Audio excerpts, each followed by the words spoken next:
Ja, hallo und herzlich willkommen zu einer neuen Folge Vampire. Ja, heute geht's weiter hier, ne? Also, ich weiß gar nicht, was ich vorhab. Was auf der Liste steht. Ich glaube, ich soll zu Lord Redgrave, oder wie er heißt, ein bisschen Bericht erstatten. Ich habe auch noch irgendwie spannende Nebenmissionen. Ich werde diese Blindenschrift-Dokumente mal abgeben nochmal. Da habe ich das letzte gefunden. Ja, leveln müssen wir nicht. Habe ich vielleicht noch was zum Analysieren, Herstellen? Nein, habe ich auch nicht. Was ich machen könnte, ich könnte das Serum mal herstellen. Dann, meine Medizin ist ziemlich zur Neige gegangen. Habe ich immer gern was auf Tasch. Von den Ressourcen her sind wir gut. Von den Rezepten her nicht. Also hier fehlen noch 2. Neuralgie, Migräne. Ich weiß nicht, wo ich die herbekomme. Und Kopfschmerzen genau das gleiche.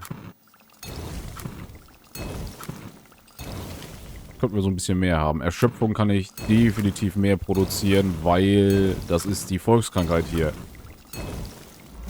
In der Epidemie sind alle erschöpft. Aber da haben wir ja zum Glück was von Ratiofarm, also passt schon. Okay, jetzt gucken wir nochmal missionentechnisch. Wir haben das hier. Jupp. Dann haben wir Dr. Swansea, mit dem könnten wir nochmal was schnacken. Und hier natürlich die Hauptmission, ne? Ist ganz klar. So. Also, wir sind hier. Dann gehe ich da raus. Und gehe einmal hier hinten über Whitechapel dann dahin. Wie geht's meinen Bürgern? Wobei, nein, wir haben hier noch andere Missionen, die wir machen könnten, ne? Die Büchse der Pandora. Finde heraus, wo Asher Talltrees Notizbuch ist, das die Wache von Primen gestohlen hat. Das ist auch eine spannende Sache. Dann müssen wir die Wache hops nehmen. Und ja gut, diese Sache für Crossley, ich weiß nicht. Er ist zwar mein alter Kumpel, aber ziemlich ballerballer. Ist halt die Frage, ob wir diese letzten 3 Sachen dafür noch suchen. Gut. Ja, ansonsten sind wir hier auch soweit fertig, ne? Das sind die 2 Sachen noch. Oder 3 Sachen. 3 Sachen, ja. Dann gucken wir mal, wie krank die alle sind. Das sind Sachen, die kann ich nicht behandeln. Ich war eigentlich recht fleißig, ne? Ja, wobei in Whitechapel sind die alle wieder erschöpft und was weiß ich alles. Da müssten wir vielleicht nochmal hin, weil das ist ein kritischer Bezirk. Weiß nicht, ob das Auswirkungen hat, wenn das auch feindlich springt, ne? Hallo, Toni. Ja, müssen wir mal gucken.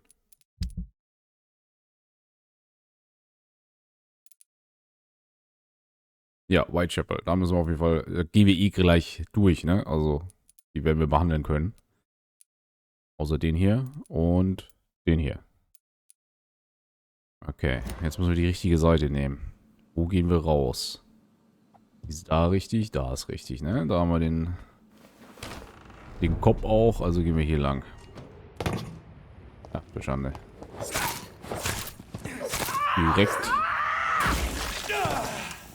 Direkt wieder jemand vor der Haustür. Hallo. Schön, dass Sie sich melden.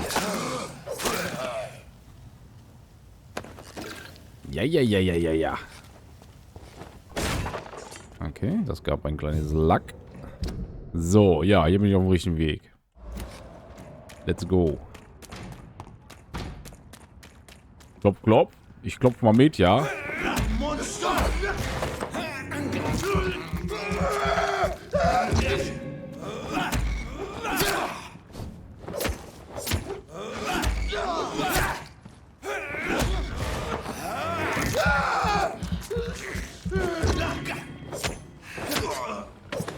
Okay, schön. Haben wir ihm gezeigt, wer der Chef ist, hier im Bezirk. Dr. Reed. So, hier gehen wir weiter. Dann nach oben, würde ich sagen, ne? Jawohl. Und dann sind wir auch schon in Whitechapel. Status des Bezirks kritisch. Kritisch kurz vor Exitus. Das heißt, wir gehen jetzt mal in die Vampiransicht. Neuralgie können wir nicht machen. Loretta ist gesund.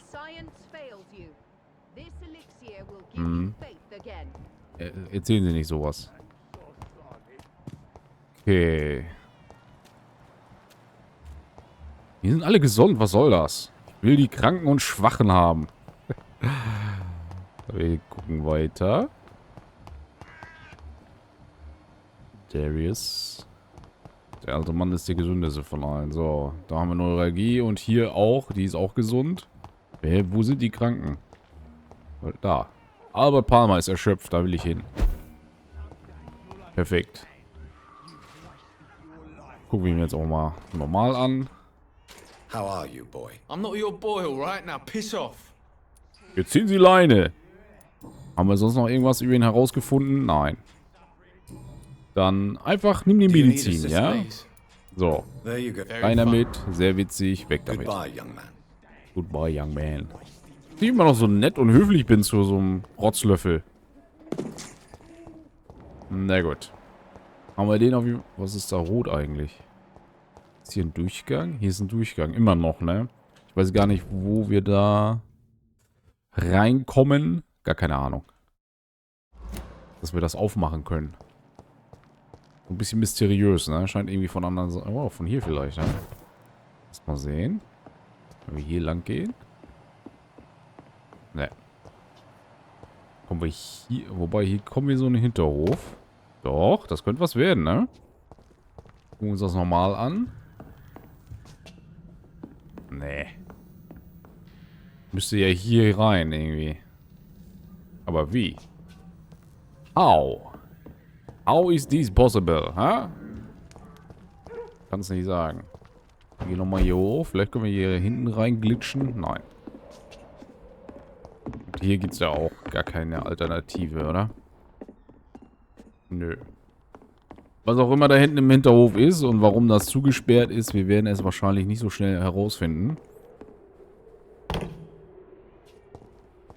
Normalerweise muss das ja irgendwie einen Sinn ergeben, dass man hier reingehen kann.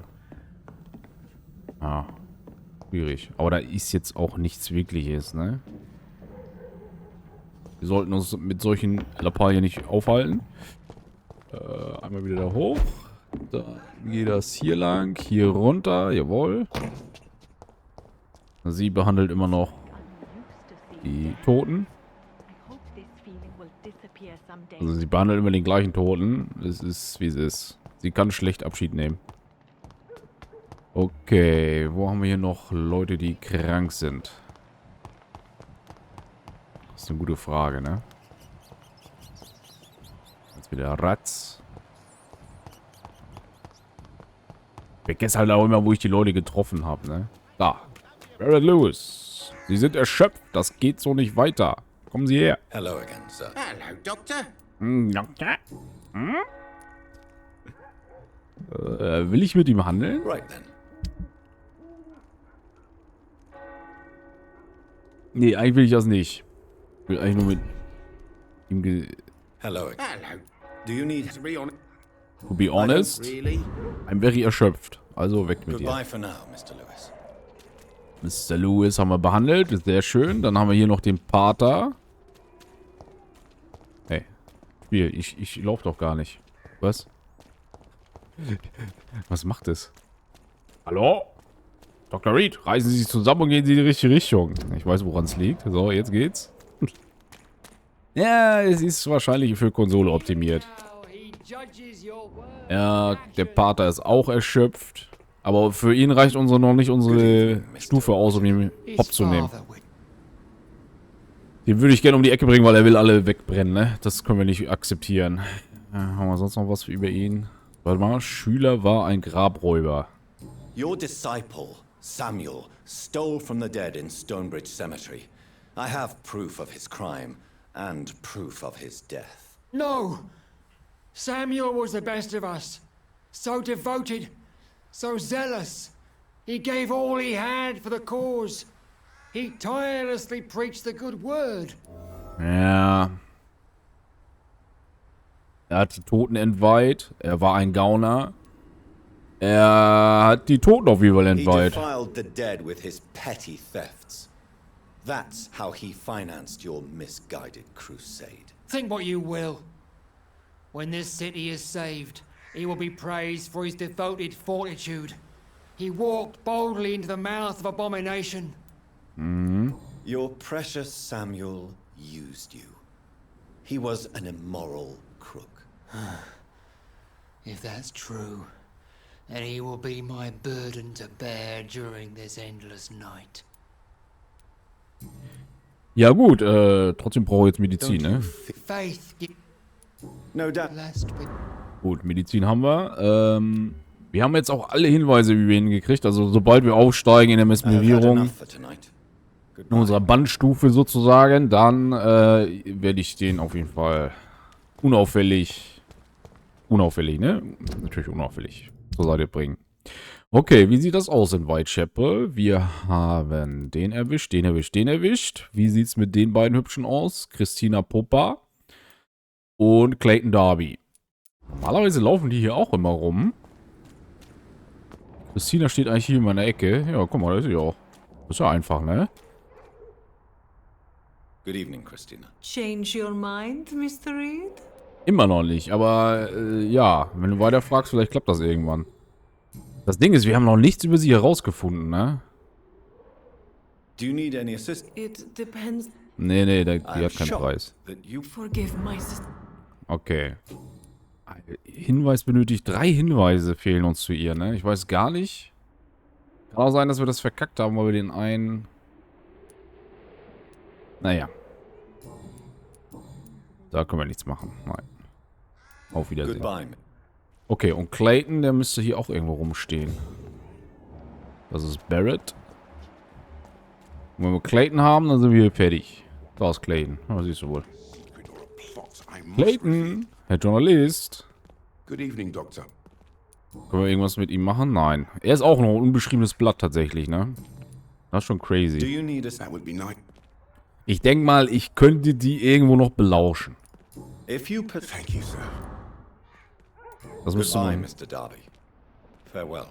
das müsste man mal gucken, ob wir die belauschen können. Wenn die da... Guck mal hier, die gehen ja zusammen weg. Das ist schon mal sehr verdächtig, oder? Hm?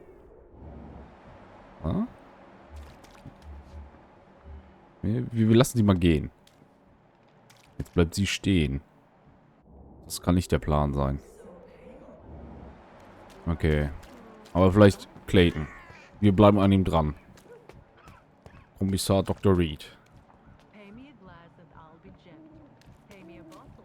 Nee, da ist auch nichts zu holen. Ach, schon merkwürdig. Guck mal hier, das... Die Gasse hier könnten wir auch freischalten.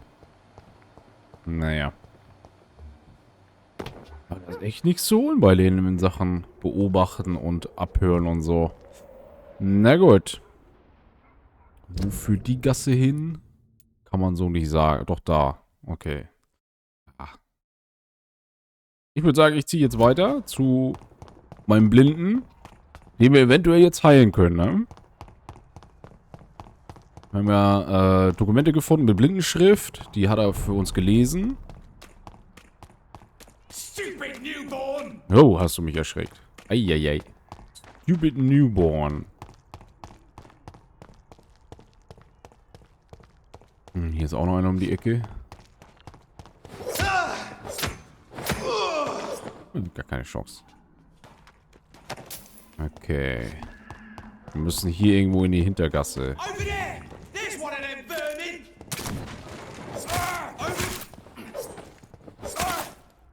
vermin! Auch die waren keine Herausforderung. So. Ich glaube, hier war das. Ah, er ist auch wieder da. Hallo. This is none! Da ist ein Blinder immer so ein Türsteher engagiert. Das verstehe ich nicht. Wahrscheinlich weiß er von ihm gar nichts. Okay. Ja, lass mal rein. Jetzt bin ich mal gespannt, was Good wir evening, bekommen. Mr. Swanborough. Is it you, Dr. Reed? Please come in. What kind of gentleman pays visits to people at this late hour? So. What can I do for... Ich habe noch eine Seite. Here is another page of the diary we were talking about. Ah, now we're talking. Ingredients, dosages, dangers, and side effects. This is it. Is the diary complete now? No. Nein? The author tested his work in a hidden laboratory. We must find out where it was. Please, find me more pages, Doctor. Find me more pages. Ich dachte, ich wäre durch damit, aber nein, das reicht noch nicht. Okay. Schade. Mason, why would you waste your skill and knowledge on crafting snake oil and fake drugs? But this is my only opportunity to continue practicing my art. By giving false hope to desperate people? They all see me as disabled and useless. I'm sick of their pity. I'm sick of their pity. Es ist schwierig zu akzeptieren, wer wir sind. To accept what has happened to us and what we have become is a difficult process. I'm sorry for what you've had to endure. You'll not get my respect through cheap compassion, Doctor. Speak to me like I'm a normal human being. That's all I ask. Okay, du bist ein Arschloch. Okay. Mhm. Für Details, naja. Hat er was? Neuralgie, ja. Hm. Goodbye. Okay. Bringe die... Either brave or a fool. Ja, also hier sind irgendwo nochmal Notizen 4 von 4. Also ich dachte, ich hätte die letzten gefunden, aber nein, wir sind immer noch nicht so weit. Ja. Oh, ich verteile hier schon wieder Marker ohne Ende. Weil ich denke, man kann darauf rumklicken. Hey, F für entfernen, danke. Ja, jetzt ist die Frage, wo ist die letzte Notiz? Das wird mir halt nicht angezeigt, gar keine Ahnung, aber vielleicht finden wir ja durch Zufall die. Hilft ja nichts. Ich hätte gedacht, wir wären durch damit, aber nein. Definitiv not. Okay, was machen wir als nächstes? Ich würde sagen, oh, schwierig. Gehe ich zu Dr. Swansea oder gehe ich zu Lord Redgrave? Ich glaube, ich gehe zu Lord Redgrave, damit wir vorankommen. Den ignorieren wir da oben. Ach. Er möchte nicht ignoriert werden, alles klar. Dann halt nicht, Kollege. Dann halt nicht. Oh. Da sind auch wieder welche. Handlanger des Teufels. Kann aber auch oben lang gehen.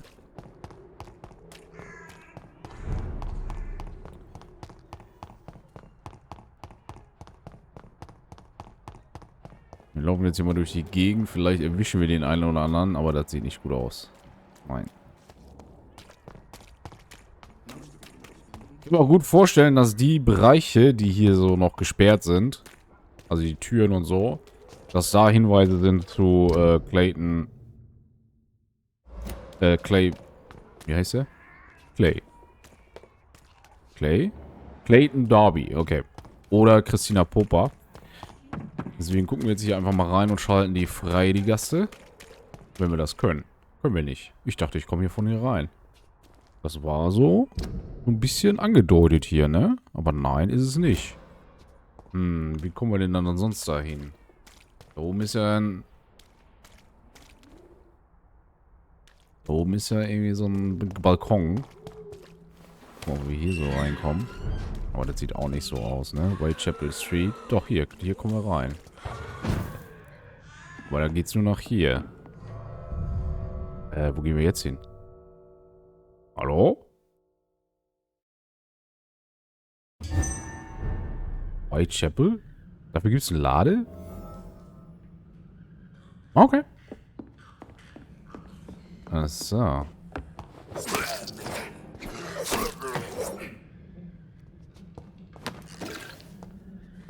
Ja. Gehen wir hier nochmal durch, würde ich sagen. Mal gucken, vielleicht ist das ja... Ist das eine gute Sache? Jemand zu Hause? Das ist auf jeden Fall mal ein Unterschlupf hier, ne? Ja. Schwierig. Ich befürchte, dass mir das nichts bringt. Hier geht's wieder raus. Jetzt bin ich hier auf der Ecke, aber ich will ja dahin eigentlich. Ja, das macht alles gar keinen Sinn. Das macht alles gar keinen Sinn.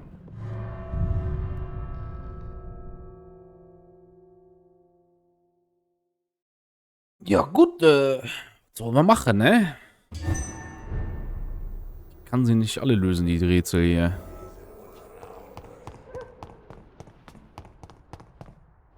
Stimmt, ist das relativ einfach und ich check's einfach noch nicht. Barrett, ich will nichts von Ihnen.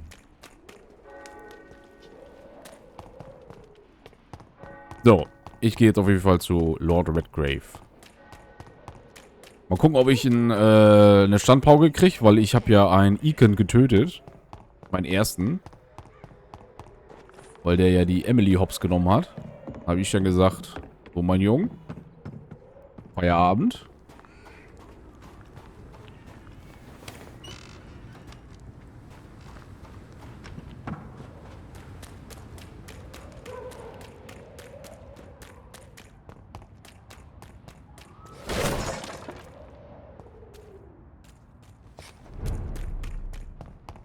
Hier komme ich nicht lang. Allgemein komme ich hier nicht lang, aber ich komme hier durch das Haus, ne? Das ist ja mein Unterschlupf und dann gehe ich einfach auf der anderen Seite raus. Warte mal, oben. Zack. Rein in die gute Stube. Und jetzt einfach hier durch. Das ist total clever, ne?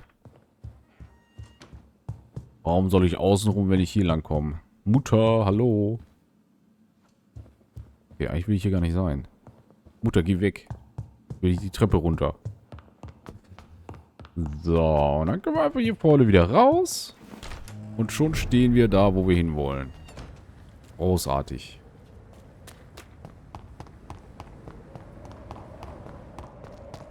Wir müssen hier in dieses dicke Gebäude rein.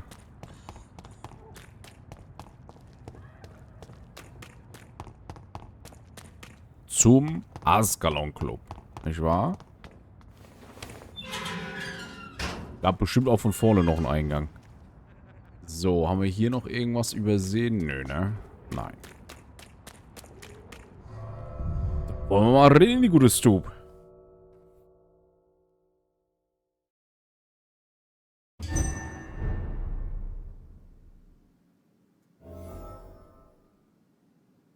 Echt gespannt, was Lord Redgrave zu meinen Taten so alles zu sagen hat. Wer ist sie eigentlich? Das scheint eine Ermittlerin zu sein. Kennen wir die denn schon? Wir gucken mal. Lady Ashbury ist das. Was macht sie denn hier? Gleich mit ihr reden. Elizabeth, what are you doing here? I've been formally asked to witness your triumph, my dear. After all, isn't it the natural role of a woman to support her man in victory? But Warte it's mal. you who insisted I join the Ascalon. Please forgive my giddiness. I'm just overcome by the thrill of finally being allowed within these hallowed halls. You certainly have an inquisitive mind. It's quite something. Elizabeth Ashbury, only you can make me smile in these difficult times. And the same to you, Jonathan Reed. Now go have your little chat with the chairman. I can see he's practically bursting to hear your report. Das ist ja eine erstaunliche Wendung. Auf einmal sind wir schon verheiratet mit Lady Ashbury. Das ist ja... Da habe ich irgendwas verpasst.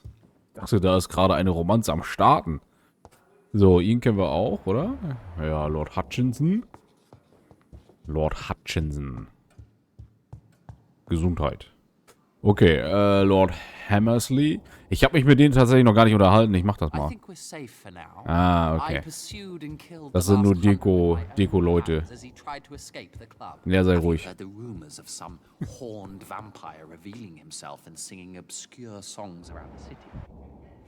Da ist doch Lord Redgrave, ne? Mit ihm soll ich ja reden. Komm her. Welcome back to the Ascalon Club, Lancebearer. Please tell us the good news. Have you put an end to the epidemic? My hypothesis was correct. Doris Fletcher was the source of the contagion in this part of town. She was probably the first to be infected. And you cleansed her before the hunters, I've been told. Well done, Dr. Reed. You thrust your lance and pierced the very heart of the corruption.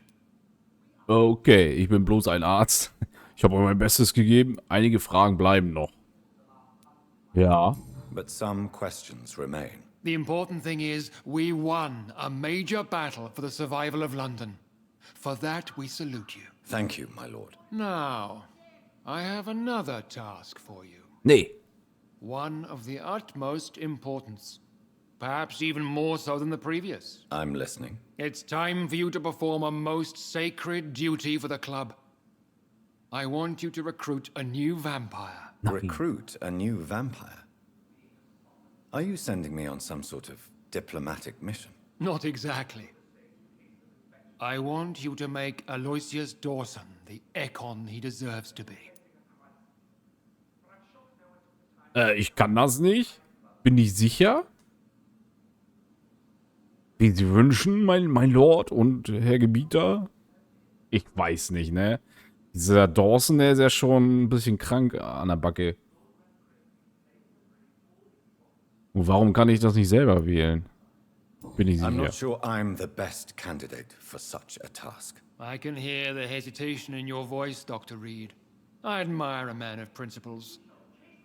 But in this matter, there is more at stake than your moral comfort. It's not a moral question, Lord Redgrave. It's the responsibility of giving immortality to a man I barely know. Nonsense. Aloysius has been a member of the Ascalon for years. This is but the fruition of a long-held plan. How would you like me to proceed? Aloysius is waiting for you at the Dawson estate. Once the deed is done, I'll join you there to celebrate this momentous occasion. Ich habe Fragen. Before I go, I have a few noch Fragen. questions. All right, I'm listening. Ich kann das nicht. You invited Lady Ashbury. Wouldn't that be breaking one of your cardinal rules? No women allowed. Not allowed as members, no. But considering the circumstances, I thought you'd like to have her here to witness your triumph. So it's a temporary admittance, then. Something of a bargain, considering the crisis we're currently facing. Mann. Jetzt habe ich die auf Arbeit an der Backe und zu Hause. Naja, okay. Wie soll ich weiter vorgehen? Nee, warum? Why Aloysius Dawson? Because he is about to die.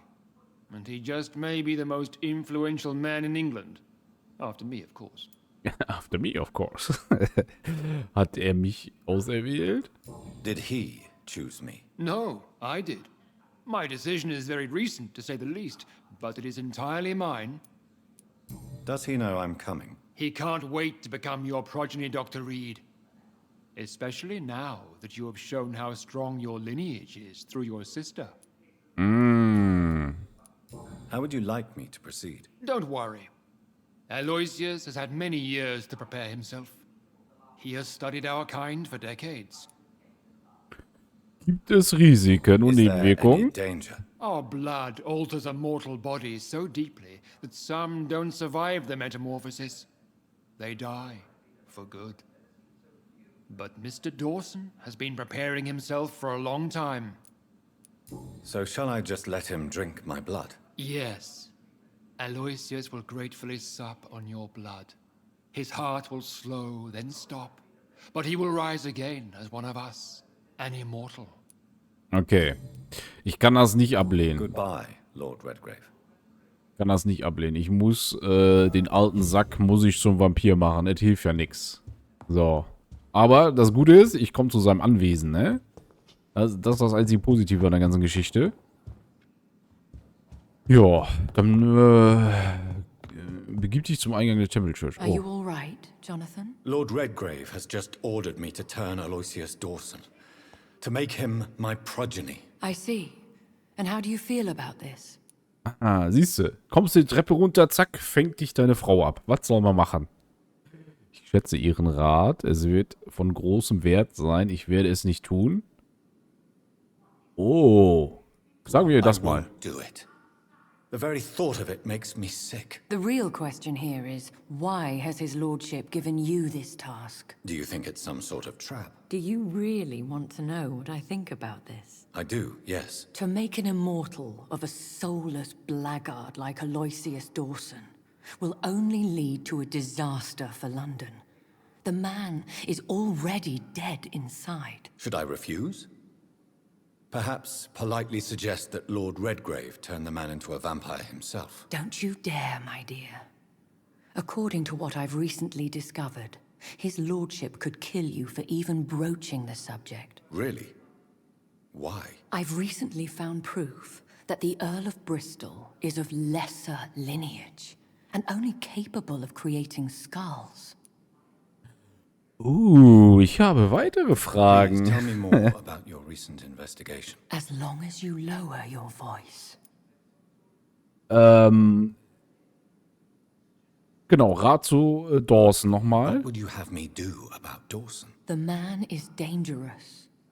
Did you know he plans to build a wall to separate the healthy rich from the sickly poor? Ja, das hat er mir schon erzählt. Do not make him your progeny. What would you do? The man's dying already. Let the reaper harvest the rotten fruit that is his soul. Okay, und dann, was ist der Lord noch für ein Typ? Are you sure your information about Redgrave is correct? He says he's the progeny of the great knight William Marshall, who lived some 9 centuries ago. That's a lie. Lord Redgrave is unable to create anything but skulls, if the poor souls survive at all. Wie können Sie sicher sein? How can you be sure the information was correct? I made the acquaintance of a most interesting informer while investigating your maker, from whom I learned the truth about Lord Redgrave. Why so vindictive? You suddenly sound like you're angry. Forgive me, Jonathan. I hate myself for it, but I feel such pride in my discovery. I'm afraid I just can't help it. Which is? He did serve William Marshall, and yes, the blood he covets as a token does truly belong to that legendary knight. But he was never his progeny. His lineage is not so noble. Gut zu wissen. What would happen if I made Dawson an Ekon like myself? You would add a powerful immortal into a suffering world. An immortal who already craves authority. Maybe I could teach him control, like you taught me. Lead him down the right path. Mr. Dawson spent his life searching for a way to cheat death. I'm sure he has spent decades dreaming of how he'd spend eternity as a tyrant. Okay. Ja, also wenn wir jetzt vernünftig vorgehen würden, würden wir verhindern, dass wir ihn umwandeln. Wenn wir natürlich wissen wollen, wie es so ist, dass er verwandelt ist, dann müssen wir es anders machen. Aber ich gehe erstmal den vernünftigen Weg und dann gucken wir mal. Goodbye, my dear. Please, Also ich will be diesen careful. Dawson auch nicht haben. Das ist ja schlimm, der Typ. Der ist ja kaputt. Deswegen, gut, dass wir mit Lady noch gesprochen haben. Die hat Ahnung. Dann besuchen wir mal unseren alten Knacker. Vielleicht können wir sogar uns noch als Erben eintragen. Wer weiß, wer weiß. So. It looks like vampires have to obey Mendel's laws when producing progeny. Powers pass from one generation to another.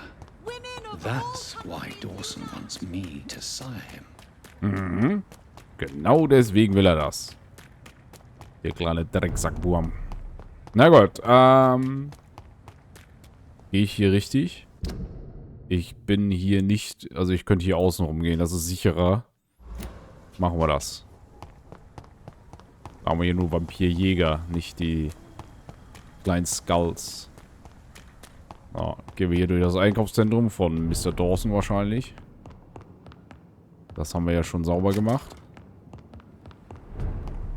So, Temple Garden, ja. Hier wohnt er irgendwo. Ist halt die Frage. Müssen wir hier durch die Tür? Sieht ganz danach aus, ne? Dann gucken wir mal. Betritt Aloysius Dawsons Anwesen. Oh, der wohnt auf jeden Fall recht hübsch hier, ne? Oder? Dicke Kirche hier am Start. Oh, wir gucken uns hier nochmal ein bisschen um. Wenn wir schon mal hier drin sind, ne? Aha, hier geht's in den Keller. Interessant. Das behalten wir mal im Kopf. Ich war hier doch schon, oder? Kann man schon von sagen. Ja, ich war hier schon. Hier sind ja auch andere Bürger. Ja. Mr. Albright zum Beispiel. Percy's Baker. Dann Usher. Also, wir waren hier schon. Nur drin waren wir noch nicht. In dem Anwesen von dem Dawson. Da müssen wir jetzt irgendwie hin. Frag mich, wo das ist. Ah. Ja, ich bin, glaube ich, auf dem richtigen Weg. Wir gehen hier mal rum. Hier runter geht's ja zu... Eigentlich zu dem anderen, ne? Ja. Oben weiter.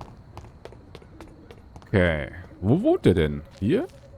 Das sieht doch schon so gut bürgerlich aus, aber ist es nicht. Geh noch weiter. Junge, Junge, wo wohnt der alte Mann? Ach du Scheiße, hier kommt man hier hinten raus. Aber da komme ich nicht rein. Okay. Das ist ein Unterschlupf, da wohne ich hin. Sag mal, wo wohnt der denn jetzt?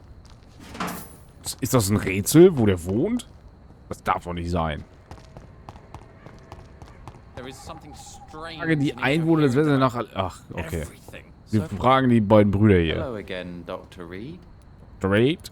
What can you tell me about Aloysius Dawson? You should ask that question to my brother instead. Personally, I've not seen Aloysius for many years. Ja, gut, dass du mir das sagst. Haben wir sonst noch was? Oh. What are you really... The problem is, it's precise. Tell me, how... I can't say for sure, since I have no what. Is that the most honest answer? Yes, I think so. Why does it... Ich versuche, die Dinge zu I'm a verstehen. scientist. I try my best to understand things. I know the world has to obey unbreakable rules. You know, or you want the world to obey such rules? I know one thing. I do not understand who you are. And it's better that way. What kind of life would we live if we could summarize a person in a few words or a few lines? Okay. Bist du krank? Nein. Er holt sich noch. Nee, warte. Da war noch was.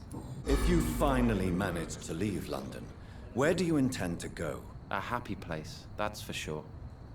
A place where I can smile because I know the next day will be better than the previous one. Such a place doesn't exist. There are never any guarantees that tomorrow will be a better day. That would mean I have no hope left. And I just can't accept such a conclusion.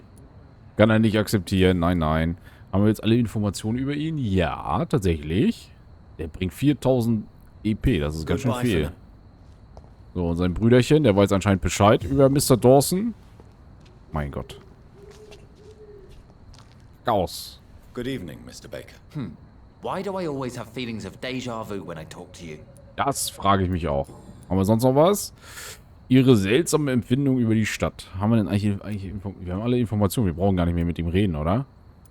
Lass mal bleiben. What can you tell me about Aloysius Dawson? I've heard this is a man who has searched for his place in the world for a long time. I hope he found it.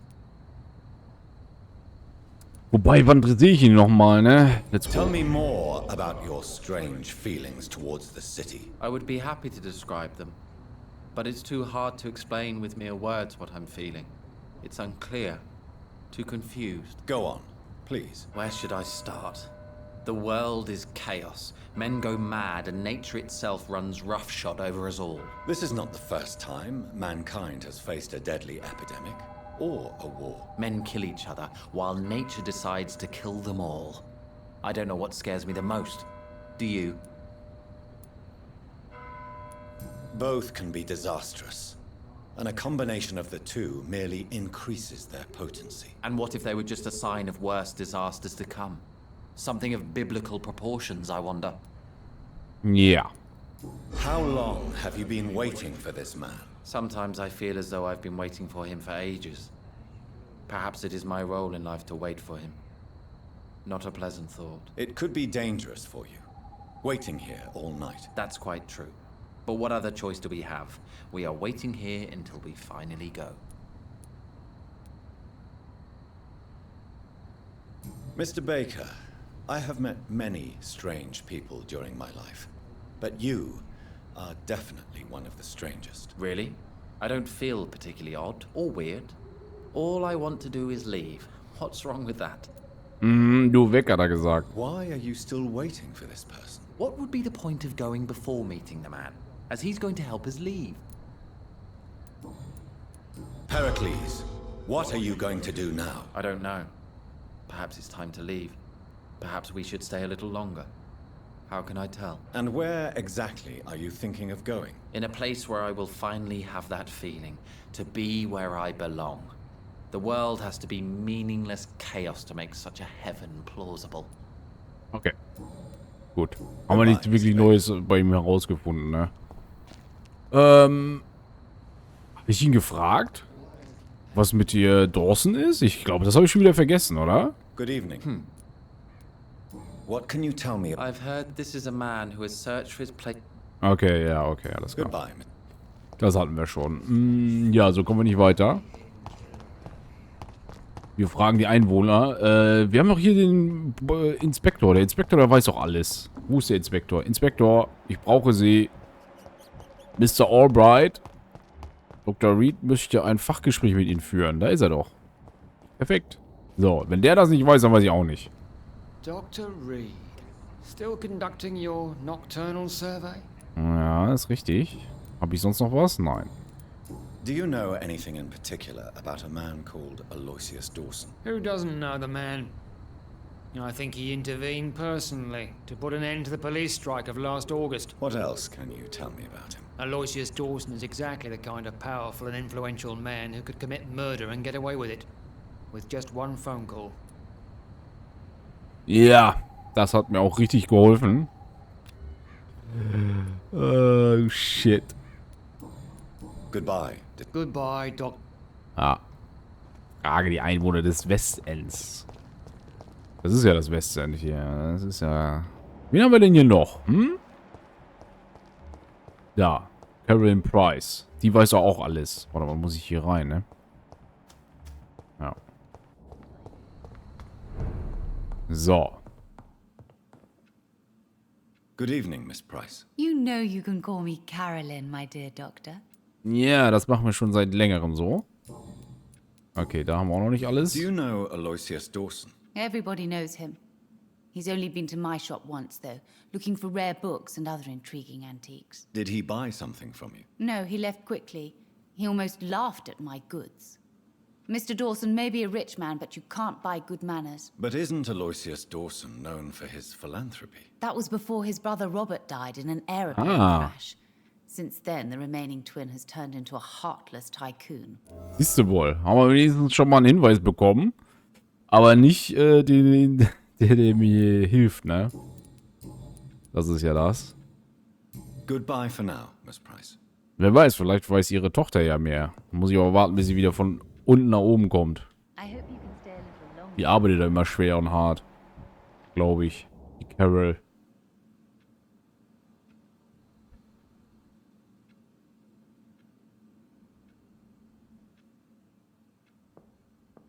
Ah, ich höre sie laufen. Nee, das ist Mutti. Mutti geht da runter. Kann ich da jetzt einfach rein? Definitiv nein. Aber ich könnte sie vielleicht belauschen. Ja. Okay, wo muss ich da hin? Wo muss ich da hin? Ich muss das sehen.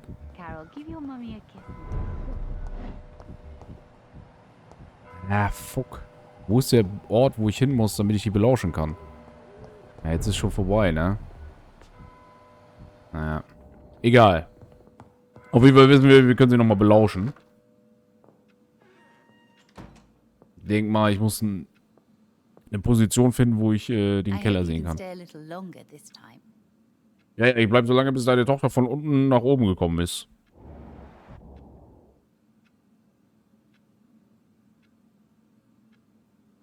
Wobei, ich könnte die Zeit auch sinnvoll nutzen. Und jetzt gucken, wo ich hier hingehen kann, damit ich die belauschen kann. Also da ist auf jeden Fall eine Position, die sehr, sehr lukrativ ist. Aber da komme ich jetzt nicht so einfach hin, glaube ich. Gucken wir mal, was hier so ist. Nee, auch nicht.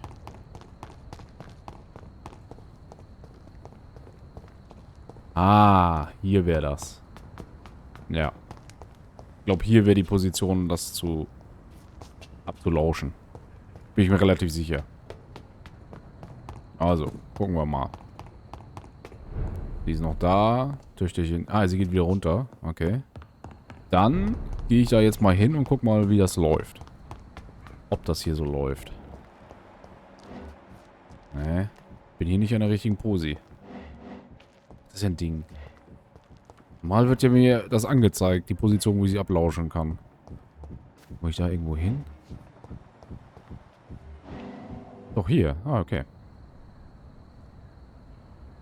Na. Dann hören wir mal zu. Be careful, Carol. You're wasting good food here. Yes, Mother. I said be careful, child. Ach du Scheiße. I'm sorry, sweetheart. Mummy has been so clumsy again. No, that's okay. It won't bleed for long. You're so pale. Are you feeling sick? Do you need to see a doctor? No, I'm fine. I already saw the doctor last week. Und die Woche davor. Und die Woche Don't be davor. silly. You must see a doctor. Just don't tell him how clumsy your mummy is, all right? I love you so much, my baby. I love you too, Mother. Oh je, Mene. Das ist nicht gut. Das ist gar nicht gut. Ich muss die Mutter irgendwie loswerden. Eieieiei. So, nun müssen wir reden. Könnte sie schon um die Ecke bringen, ne? I hope you can stay a little longer this Nee, ich bleib nicht länger. So, jetzt reden wir erstmal mit ihr. Guck mal da, die Wunde ist da. Good morning.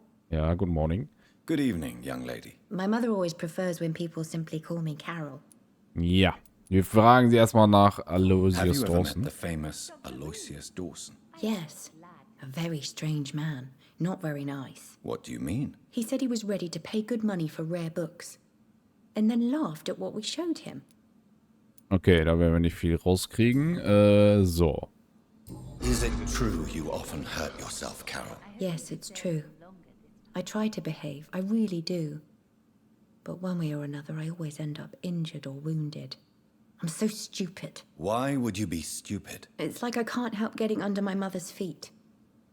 That's how I end up being pushed, cut, or burned. You see, I'm a stupid girl, really. When exactly do these accidents happen? Ever since I was little.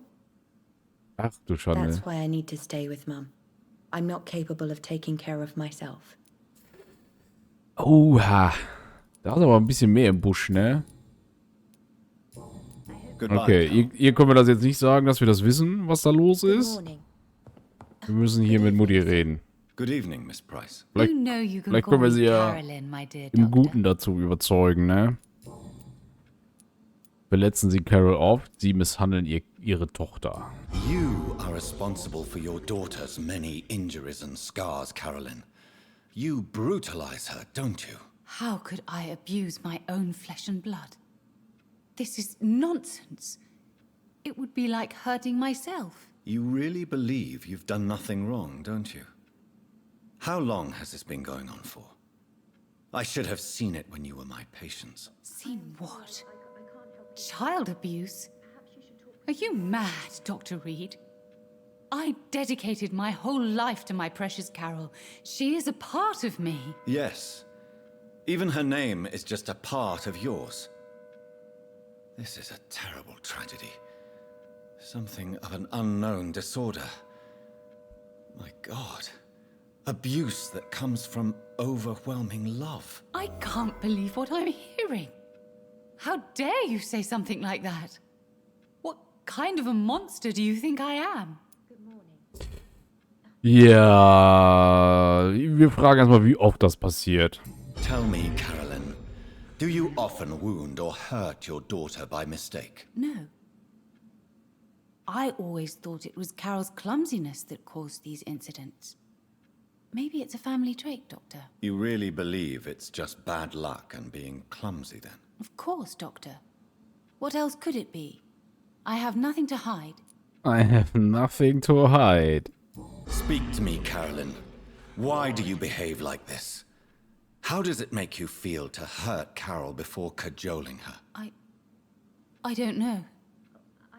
It makes me feel good to take care of my daughter. I need to feel useful. No one ever takes care of me. I need someone to take care of me. Do you realize Carol is a person? Not a toy, not a doll. The poor girl would put her hand in a flame to please you. You are both trapped in this toxic relationship. Carol and I are perfectly happy. Leave us be. How stupid I was to believe you could be a suitable husband. Sie leiden auch, sie sind eine Gefahr für Carol, sie bringen ihre Tochter um. Jo, wir sind mal drastisch. If no one stops you, you will kill her. You will keep on torturing her out of smothering love until she breaks or you hurt her too much. How dare you? I carried Carol inside of me for 9 months. You men can't understand the bond between a mother and her child. I could kill for her. Okay. Tun wir was Gutes, wenn wir die jetzt hops nehmen? Ich weiß es gar nicht, ne? So. Aber wir versuchen es mal. Guck mal mit. Wuppdiwupp. Bin ich mal gespannt, was mit Carol passiert, wenn wir ihre Mutti hier behandeln, ne? Wir behandeln sie. Dum, dum, dum, dum, dum. Ja, das finde ich schon cool gemacht in dem Spiel, ne? Immer so kleine Stories, wo man echt überlegen muss, was könnte man tun, ne? Und meistens ist die Entscheidung aussaugen. So, was hat sie noch zu sagen? Poor me. Oh no, poor me. I'm dying. For real. No one will cry for me now. Kleiner Schlüssel bekommen. Perfekt. Unordentlich Sachen. So. Die Frage, ist der kleine Schlüssel für die Tür? Denke nicht. It's locked. It's locked. Definitiv locked. Dieser Bezirk wird bald Konsequenzen haben. 300 Schillinge. Dafür war der kleine Schlüssel. Ach, wie schön. Okay, hätte ich vielleicht Carol mal ihr Stadtkapital lassen sollen. Ist sie jetzt da unten wieder drin und vermisst ihre Mutter? Ja. Na gut. It is what it is, ne? Also, um da unten reinzukommen, müssten wir Carol hops nehmen. Aber das bringe ich nicht übers Herz. Die Frau hat ja eh schon genug gelitten. So. Wir sind aber hier noch nicht weitergekommen, ne? Wir haben gar keine Ahnung, wo dieser Typ wohnt. Gar keine Ahnung.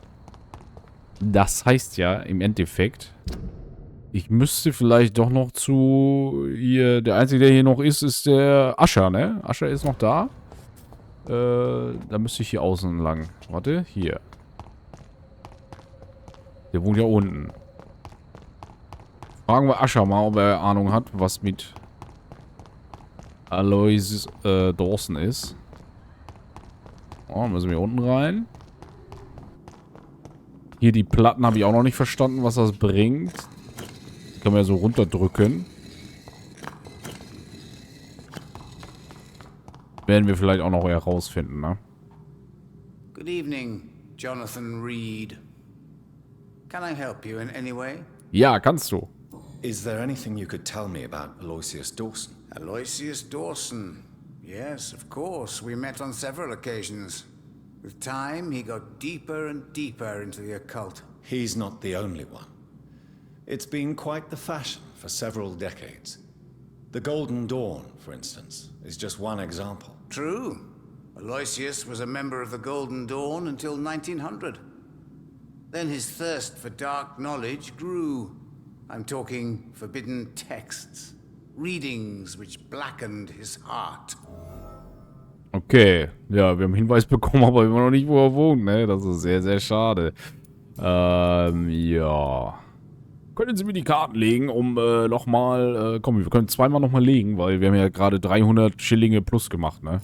Can you read the cards for me? Put the money on the table then, Ich zahle. Here is love. Pure and... Okay, das hat nichts gebracht. Can you read the... Put the money on... Here. The hunter. A good heart in this... Ja, guck mal, haben wir über Frogmorton noch was herausgefunden, aber der ist ja auch schon tot. Okay. Bye, sir. I rarely want... Perhaps London will survive the epidemic, but I see terrible trials awaiting. Ach, guck mal, jetzt steht hier, betritt Aloysius Dawson Anwesen. Wir haben jetzt genug Informationen über ihn herausgefunden, sozusagen. Das war eigentlich unser Job. Sachen herauszufinden über ihn. Okay.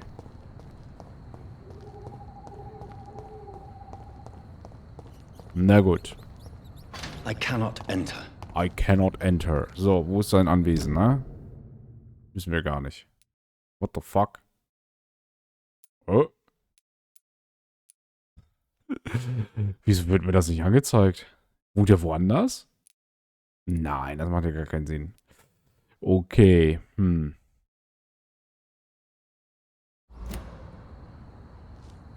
Unnatürliche Selektion. Ich glaube, das ganze Gerät könnte sein Anwesen sein, oder? Gehen wir nach vorne. Oder an den Seiteneingang oder was das ist. Bin irgendwie verwirrt gerade, tatsächlich. Wo wohnt der Bengel? Hier wohnt er nicht. Der wohnt ja irgendwo ganz dick fett. Eieiei.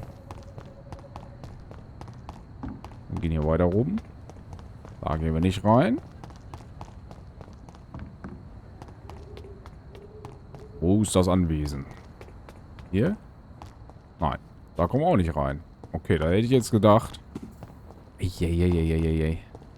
Wo wohnt der Bengel? Bin verwirrt.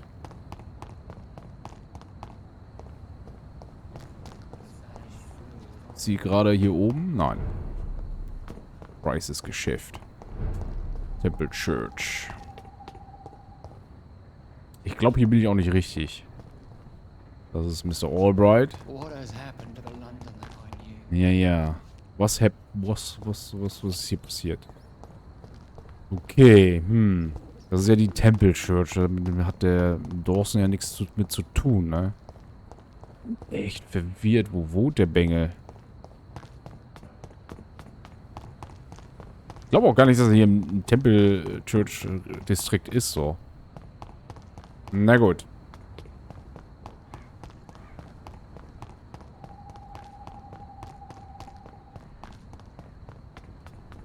Gehen wir hier weiter. Temple Garden. Also ich würde sagen, der wohnt eher hier, ne? Im Bereich hier vielleicht. Ach, ist das schwierig. Kann das sein, dass ich die Hauptquest gar nicht mehr verfolge? Ist das möglich? Oh, da. Details. Oh, das könnte sein Anwesen sein. Okay. Vielleicht ist das so. Vielleicht aber auch nicht. Wir überprüfen die Theorie. Gehe einfach wieder zurück in die Einkaufsstraße und dann gucke ich, ob er da wohnt. Kann aber auch sein, dass es hier unten diese Kanalisation ist, aber das macht gar keinen Sinn. So.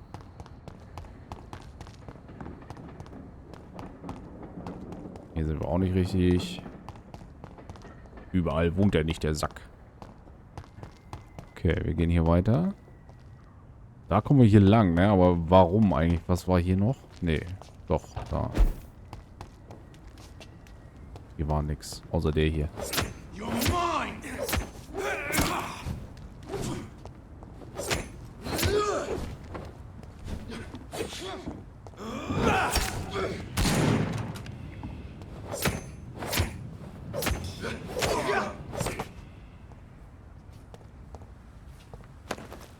Geben Sie mir her. Hier ist noch mehr.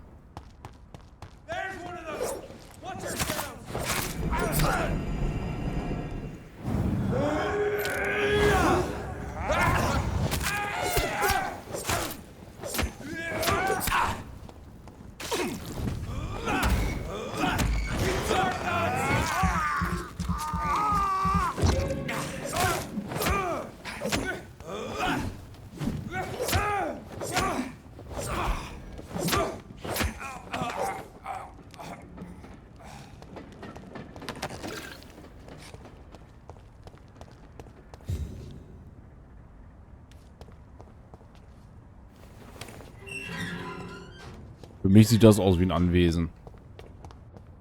Sind wir hier richtig? Ja, hier sind wir richtig. Meine Güte. Durch Zufall gefunden. Sehr schön. Rainer, das wird jetzt spannend.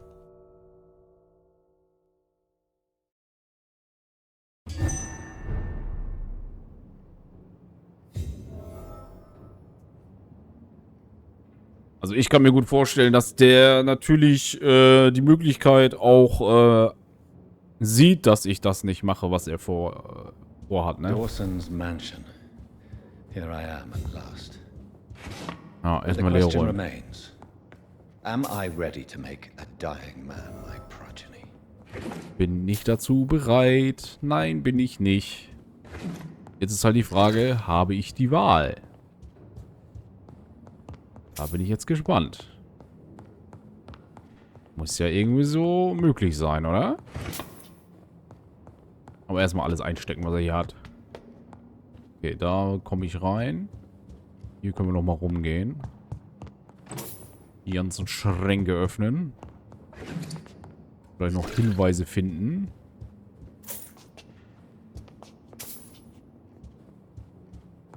Wenn ich Glück habe, finde ich hier die letzte Seite der Blindenschrift, ne?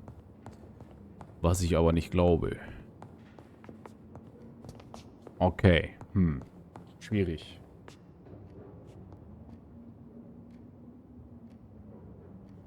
Ich würde sagen, gehen wir mal zu dem alten Herrn, ne? Da liegt auf jeden Fall noch ein bisschen was rum.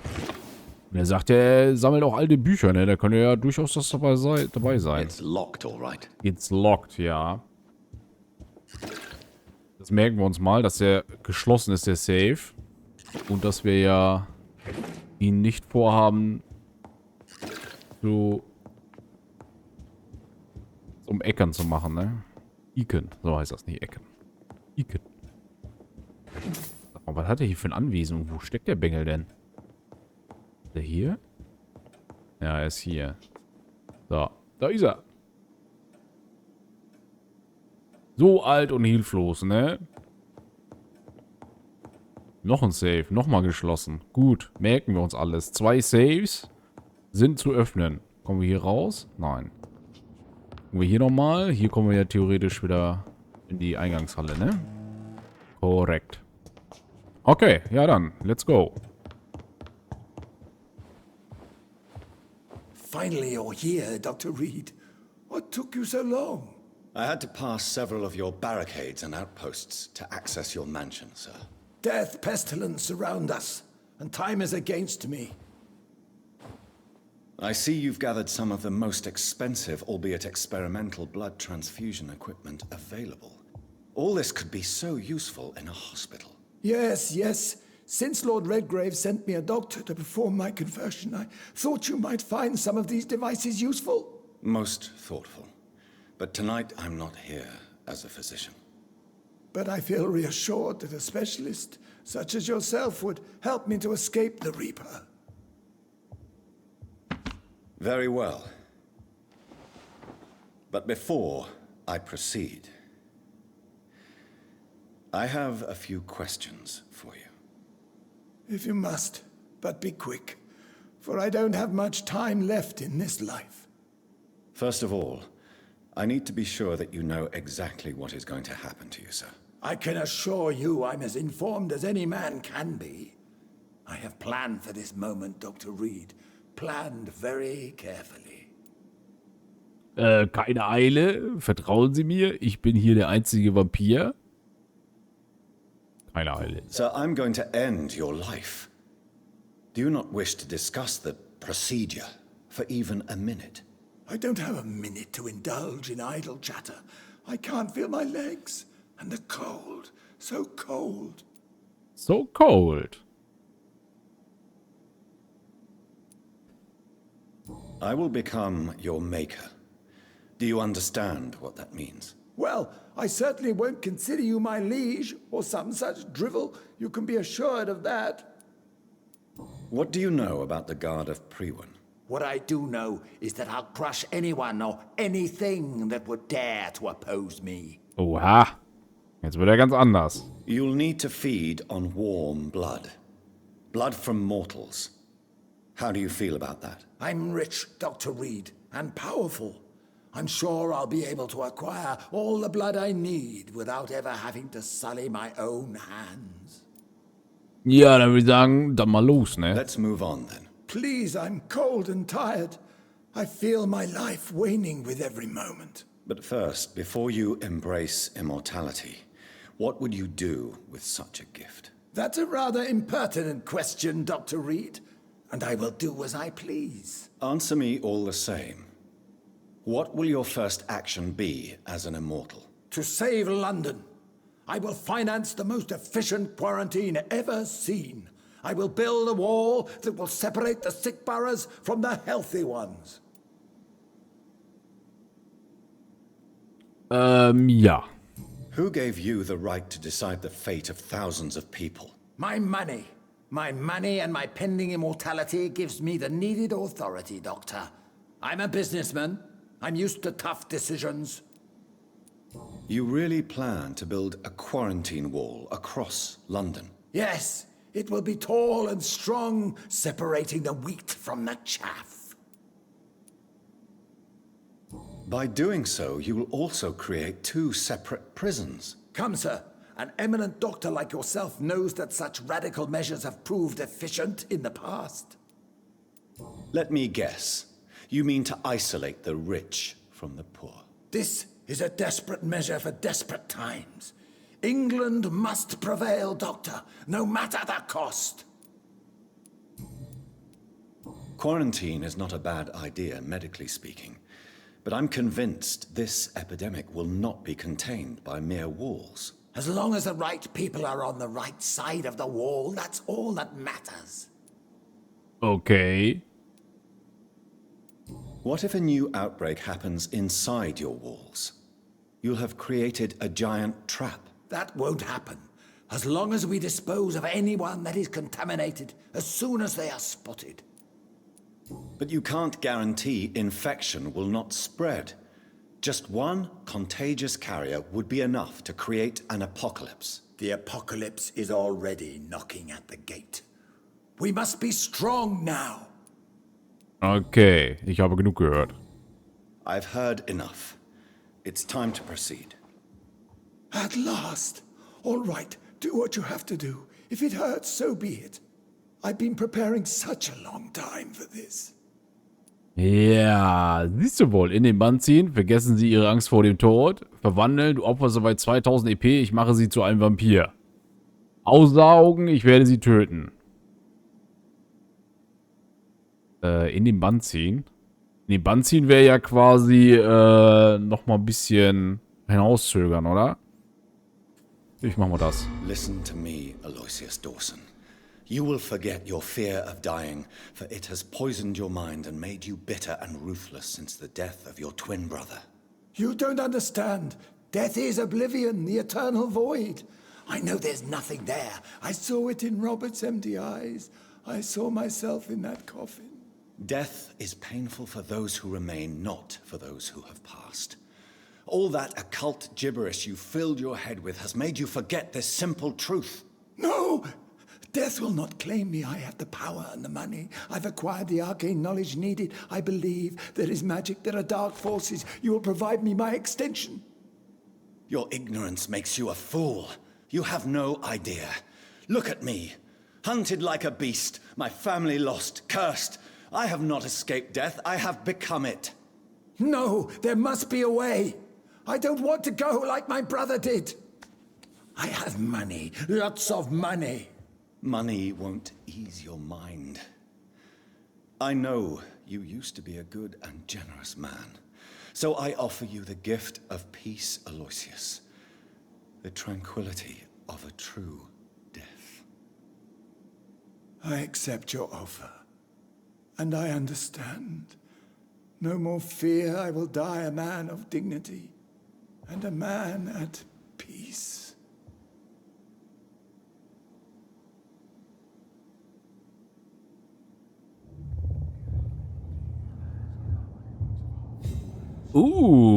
Die Bannstufe wurde erhöht. Sehr schön. Ja. Erstatte Lord Redgrave Bericht. Mann, hätte ich ihn ausgesaugt, hätte ich da den Schlüssel für bekommen. Vielleicht liegt er hier ja noch irgendwo. Scheiße. Naja, was soll in so einem Safe auch sein, oder? Außer Geld. Und wir wollen ja nicht so enden wie er. Das ist ja so. Wir sind ja schon fast so geendet. Na gut.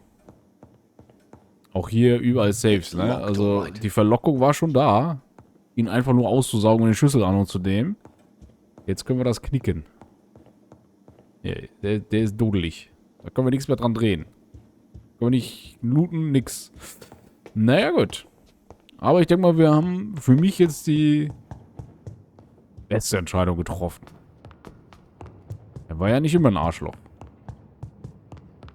Ach, guck an, da ist er ja schon. Hallo, Lordi. Is it done, Dr. Reed? Is Aloysius Dawson reborn, as expected? I'm afraid Mr. Dawson finally chose to embrace life and death as a mortal. What do you mean? He has overcome his fear of dying. I let him rest and wait for death to come. What? This is unacceptable. Go back there and make him the powerful Ekon he's destined to be. No, Lord Redgrave. As a doctor and as an immortal, I can't. If you wish to make him your progeny, then proceed on your own. This is an outrage beyond words. This is betrayal, pure and simple. I should kill you on the spot. You swore on William Marshall's blood. Well, get rid of me then. From now on, you're an outcast. Ooh. Banished. You are forbidden to ever appear in front of us again. Ascalon will smite you on sight, and your heart will be thrown to the rats. I'll leave you then. Have fun with your puppets and shadow plays, Lord Redgrave. Yes, go, traitor, and take that awful creature, that counterfeit of a woman I saw waiting for you, and be gone! Gut. Sehr gut. Penner. Können wir ihn hops nehmen? Step away, traitor. Return to your dubious friends and your decrepit hospital. Ja. Ja, seien Sie nicht so wütend. Ja, ist ja gut. Ich hab's verstanden. You denigrated Idiota. Okay, ja, hier kriegen wir nichts mehr. Okay, schön.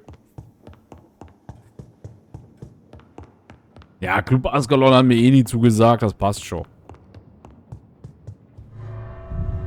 Wollen ja nicht mal mit mir vernünftig reden da. Nur Lord Redgrave. Und dieser Dawson. Gut. Ja, wie geht's jetzt weiter, ist die Frage, ne? Sprich mit Alton Bridget. Ist das Alton Bridget?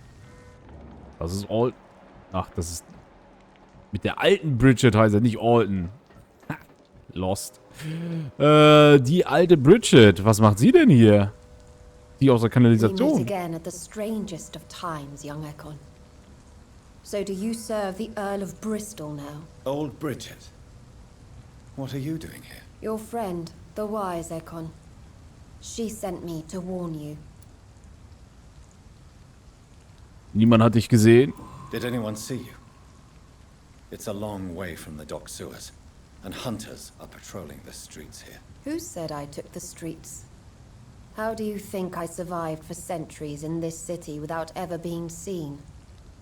I know all her secrets. Good. How did you meet Lady Ashbury? She came to us in the sewers in search of answers. Just as you did. What kind of answers did you give her? I knew nothing of your maker, but we talked.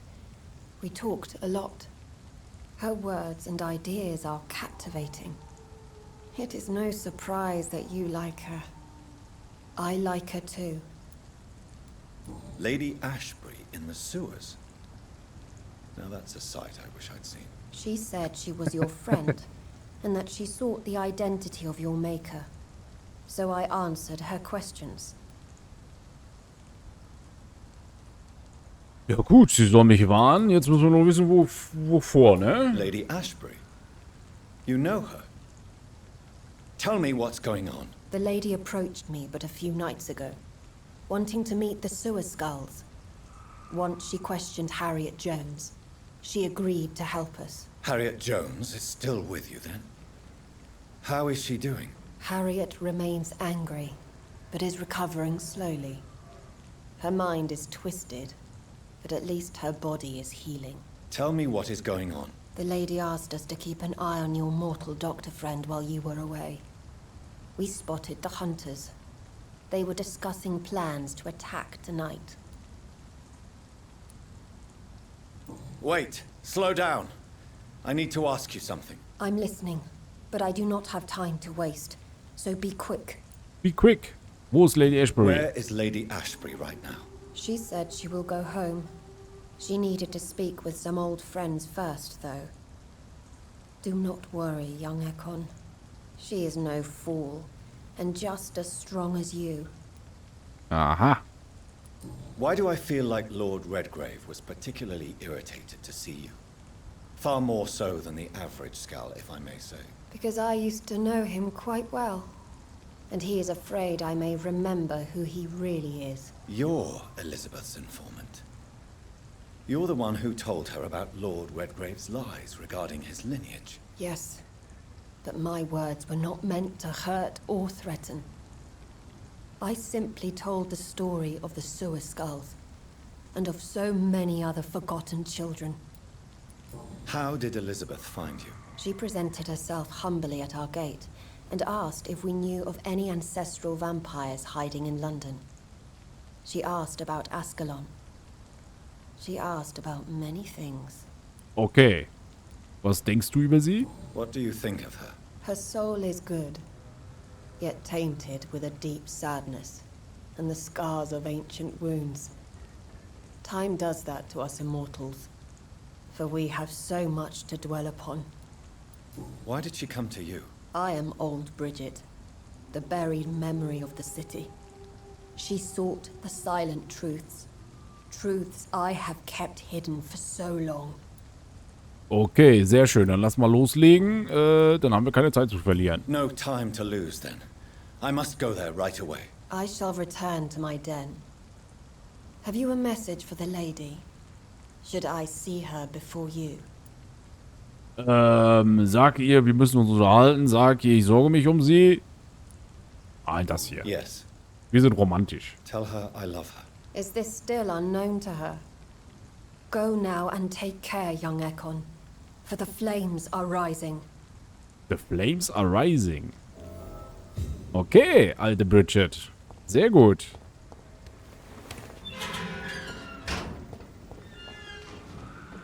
Begib dich zum Pembroke Hospital. Schön. Aber die Frage...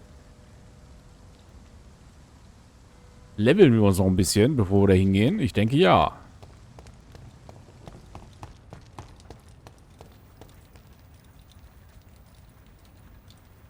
Und was ich eigentlich auch nochmal machen wollte ist, ich denke mal, es geht jetzt hier so langsam dem Ende entgegen, die Mission von diesem hier. Ascha. Das mit den blinden Schriftseiten, ja, das ist Zufall, dass wir das schaffen. Finde heraus, wo Aschas Talltrees Notizbuch ist. Das sollte ich erstmal herausfinden, ne? Das ist wichtig. Gucken. Müsste ja hier in der Nähe sein. Wo? Da, okay. Ja, das ist ja auf dem Weg zum Krankenhaus. Das passt ja ganz gut. Schön. Dann machen wir das mal so.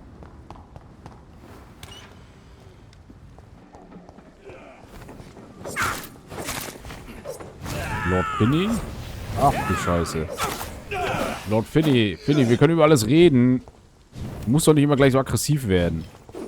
Warte mal. Guck mal hier. Ich kann auch aggressiv werden.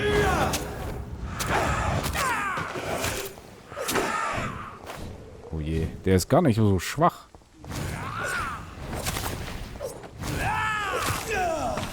Warte mal. Wir stöpseln mal ein bisschen in ihm rum. Nein, nein, nein, nein, nein. Das war nicht der Plan.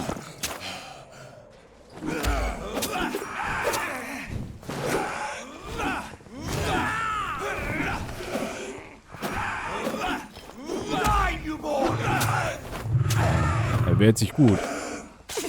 Er wehrt sich sehr gut.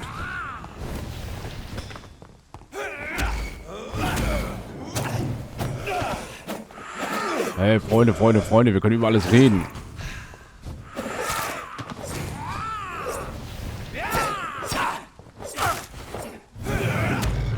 So. Gib mir mal einen Schluck ab.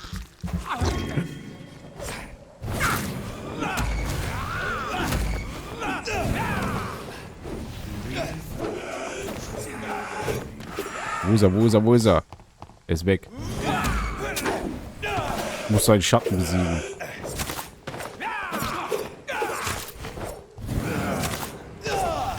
Okay, Lord Finney, das war's. Wie hält er denn sein Schwert? Autsch. Das tut bestimmt weh. Okay, haben wir ihn gepackt. Das Ding ist, Lord Finney wird nicht der Erste sein, der mich aufzuhalten versucht. Jetzt ist what it is. Wen haben wir da unten? Das ist einfach nur normale Wache. Vampirjäger. Okay, wir gehen hier weiter. Whitechapel. Sehr gut. Was ist hier ein Unterschlupf drin von mir? Gucken wir mal rein. Ach nee, das ist Darius Petrescus Haus. Gut. Was sollen wir hier finden, ne?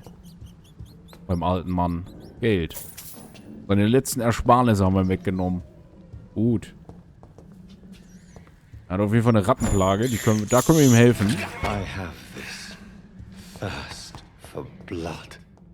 Ah, ein Tresor. It's locked. It's locked. Ja, ich weiß auch, wer den Schlüssel hat, ne? Das ist ein ganz klarer Fall. Müssen wir aber Darius um die Ecke bringen. Das machen wir nicht. Dem haben wir schon genug Leid angetan. Ansonsten liegt hier nichts mehr rum, oder? Ne. Okay. Hier hinten geht's raus zur Apotheke. Ja. Wo nicht hin? Wir wollen einfach weiterlaufen. So. Da lang. Da ist er richtig. So, hier sind meine Freunde. Da wollen wir auch nicht hin. Komme ich hier überhaupt weiter? Ja. Komme ich.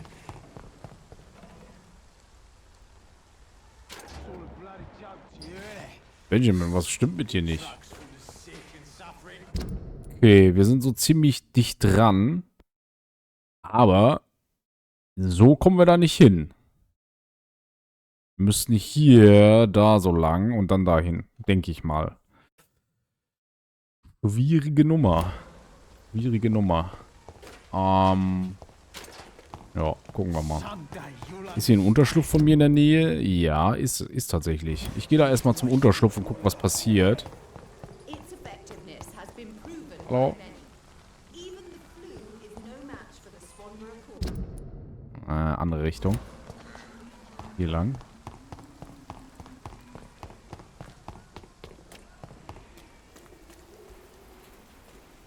Oh Gott, meine Orientierung, ne?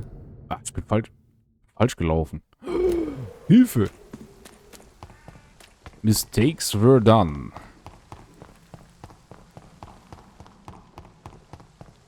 Da brennt Licht. Das ist immer ein gutes Zeichen. It's locked. Wie, it's locked? Das ist mein Unterschlupf. Lass mich da rein. Was ist nicht? Darf da nicht rein, oder was? Bin enttäuscht.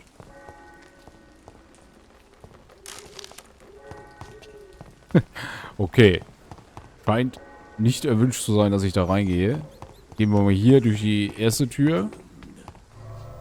Okay, da komme ich dann rein. Okay. Muss ich ja oben mal die Tür freischalten, würde ich sagen. Merken wir uns mal. Packen wir auf die To-Do-Liste. Oben bitte freischalten. Oh, einmal. Zack. Dann hier aufmachen. Nein. Quatsch. Wo ist die Tür nach draußen? Hier? Nein. Muss hier hinten sein. Ja, hier. So, jetzt haben wir natürlich die Ladesequenz. Und wenn das jetzt hier auch nicht auf ist, dann ist das scheiße. Da habe ich Zeit verschwendet. Muss man ja auch so sagen, wie es ist, ne? So, komme ich hier wieder rein? Wo bin ich denn jetzt? Nee, das ist nicht der richtige Weg. Ach du Schande, hier hat man eine richtige gute Verbindung zu allen Gassen. Das ist ein großartiger Unterschlupf eigentlich. Nur halt, dass der extra einen Ladescreen hat, ist ein bisschen nervig, ne? Das ist ein bisschen schade. Okay, dann haben wir den richtigen Ausgang noch nicht gefunden anscheinend. So, ja, ich wollte aber leveln tatsächlich. Das müssen wir machen. Brauche mein Bettchen. Da ist mein Bettchen. Muss ich irgendwas herstellen? Nein. Kann sein, dass das die Tür ist, die richtige, ne? Gut, dann gucken wir mal, was möglich ist. Ich finde die Wut-Sache immer noch am besten. Gucken wir mal. Da können wir jetzt die letzte Stufe packen. Das machen wir jetzt auch. So. Und dann müssen wir das gleich nochmal wechseln. Dann wollte ich das hier leveln, ne? Weil wir gehen voll auf Schaden. Das ist Schaden, das ist Schaden. Müssen wir hier nochmal was aus. Ach, reicht nicht. Ärger. Sehr, sehr ärgerlich, dass ich mich da falsch entschieden habe. Ich habe 1900. Ja, wir bestätigen das mal.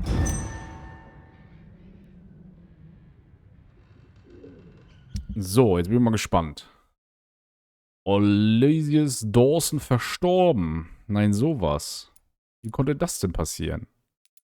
Die Presse hat sogar davon berichtet. Es ist keiner mehr krank hier. Das ist sehr, sehr gut. Bedenklich, klar. Aber nichts Schlimmes. So, dann haben wir hier ordentlich geheilt, ne? Zack, zack, zack. Dann müssten die ja jetzt schön nach oben steigen. In bedenklichen Bereich. Sehr gut. Kurios ist, man kann den Bezirk nicht mehr stabil halten und auch nicht mehr gesund halten, weil wir Leute umgebracht haben, ne? Das ist klar. Und wir kennen hier noch nicht mal einen. Whitechapel, da fehlt uns ein Typ, fehlt uns da komplett. Das ist ja auch kurios. Wie konnte mir das denn durch die Lappen gehen? Und hier im Westend auch einer. Uiuiui.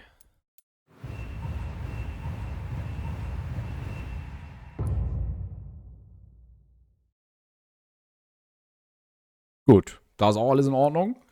Randstufe ist 5, das merken wir uns mal. So, jetzt wichtiger Schritt nochmal. Meine Fähigkeiten. Die Ulti sollte sich ändern.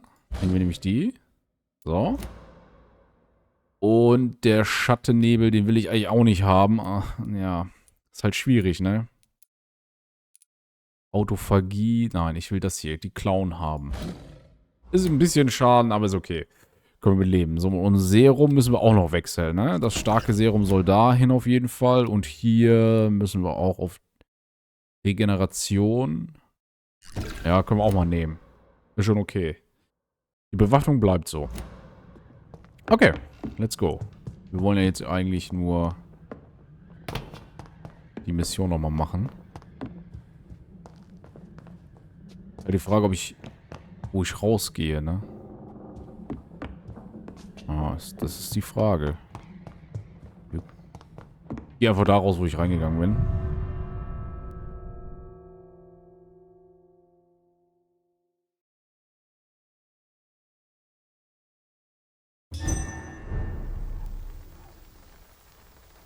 Ja, ich glaube, ich habe viele schlimme Taten hier begangen, aber auch ein paar richtige Entscheidungen getroffen.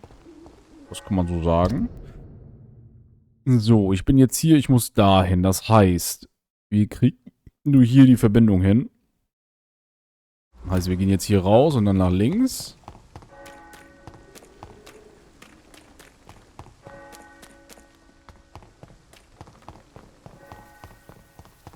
So, und wie geht's jetzt weiter? Noch weiter, hier lang, sehr gut. Dann ist hier die Händlerin, ja, richtig. Und jetzt müssen wir rechts rum abbiegen.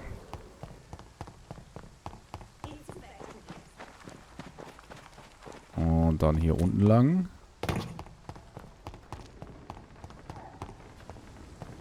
Fühlt sich irgendwie nicht richtig an der Weg, aber er ist richtig. Dann haben wir hier die große Tür, da müssen wir rein. Können wir hier durch die kleine Tür gehen? Nein. Natürlich nicht. Aber wir gehen hier lang. So, und dann hier gleich links, ne? Ja. Und dann gucken wir mal, ob wir das hier finden. Das. Deine Aufzeichnung. Muss ja, hier muss irgendwo das... I will return at a more convenient time. Was? Was hat er gerade gesagt? Ich sollte zu einem besseren Zeitpunkt hierher kommen? Nein, sehe ich anders. Auf da.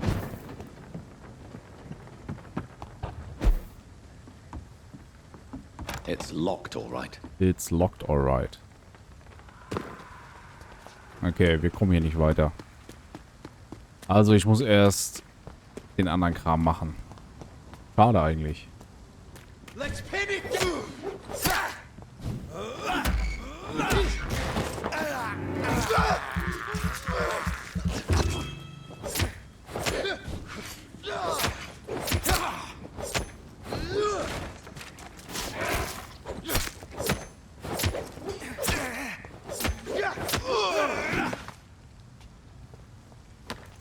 Gib mir deine Sachen. Oh, die Gefahr des E-Cores. Okay, was auch immer das heißt. Geh mal hier weiter, vielleicht komme ich hier doch noch. Tür wurde aufgeschlossen, nice. Ja, aber wir müssen hier rein auf jeden Fall in das Gebäude, das ist Fakt. Und da komme ich jetzt nicht rein. Es ist, wie es ist. Von da oben wäre das, glaube ich, gegangen. Er hat ja auch irgendwas gesagt, ich soll später wiederkommen. Aber was er genau sagt, das könnten wir vielleicht jetzt noch herausfinden, indem wir da nochmal hingehen. Und wenn das nicht klappt, gehen wir zum Pembroke Hospital.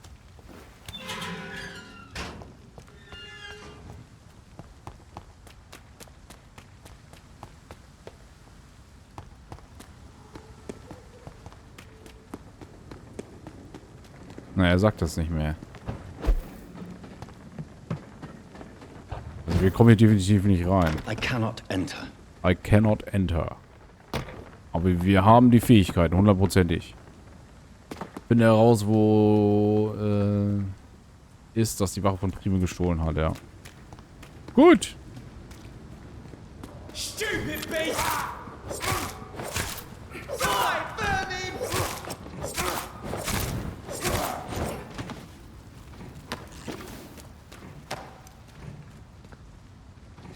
Okay, wie komme ich von hier zum Krankenhaus? So rum. Und hier ist Lady Ashbury. Wollen wir zu Lady Ashbury gehen? Das macht Sinn, oder? Ich denke auch. Bevor wir hier Dramen haben, sollten wir vielleicht nochmal zu ihr hingehen. Let's go. Ich weiß gar nicht, wo sie ist. Ist sie in der Kanalisation? Könnte gut sein, ne?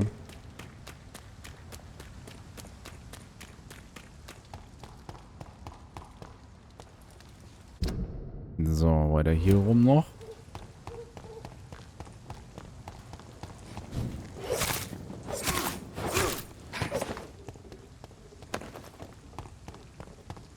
So. Wir müssen einmal Kehrtwende machen. Da ist noch eine Kiste.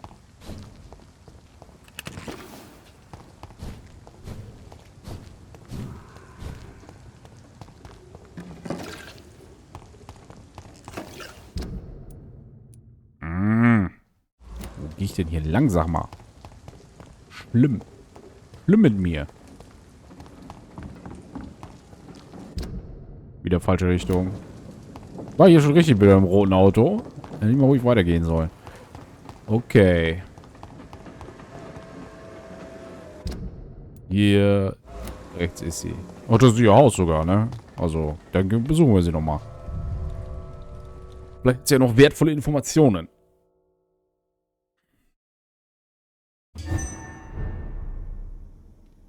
Ashbury Anwesen. Wo steckt sie denn?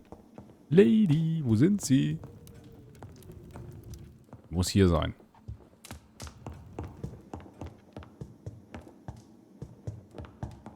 Ja, da ist sie. Sie malt.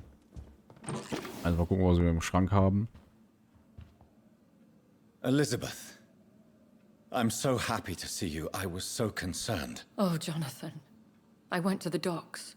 The place heaves with lurking scowls and vampire hunters. So many corpses.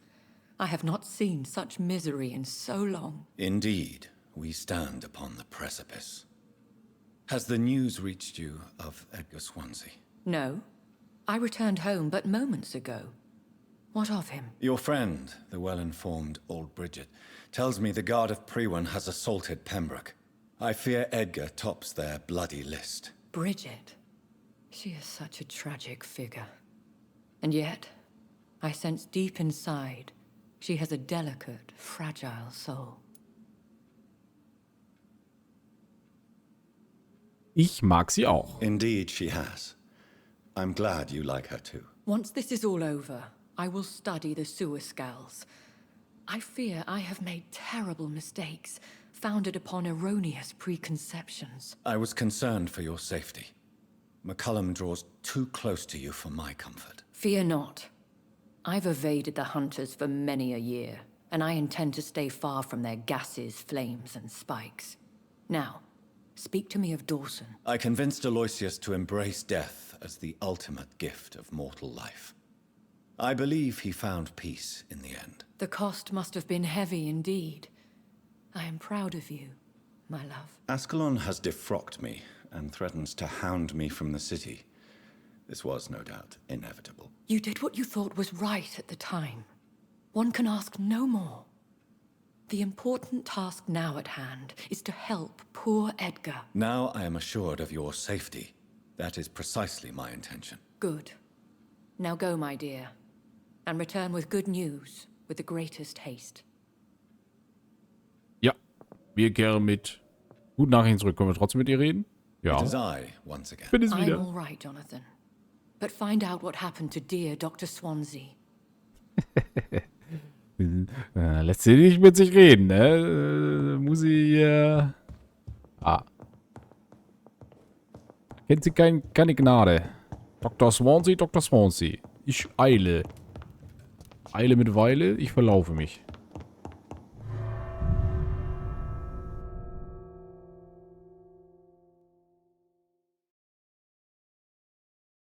Also wenn man ihr Haus sieht und das von dem Dawson, dann sind die auch schon ähnlich reich, ne? Würde ich sagen. Jetzt halt die Frage, bin ich in den Fängen einer Vampirin, die mit mir spielt, oder... Au. Back, Demon, back. Ich hau einfach ab. Was haltet ihr davon? Naja, entspannt euch. Ich will nur zum Hospital. So wie dazu, die sind ja überall. What is this truck? Are the vampires here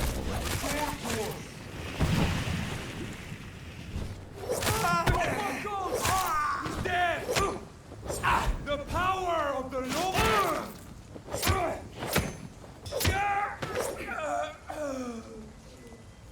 Die haben nicht gedacht, dass ich so mächtig bin. Okay. Großartig. Noch einer.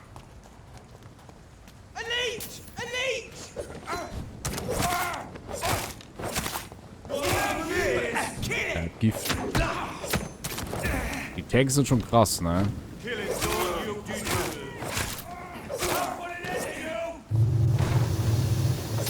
Sie auf, mich zu vergiften, junger Mann. Geht da nix?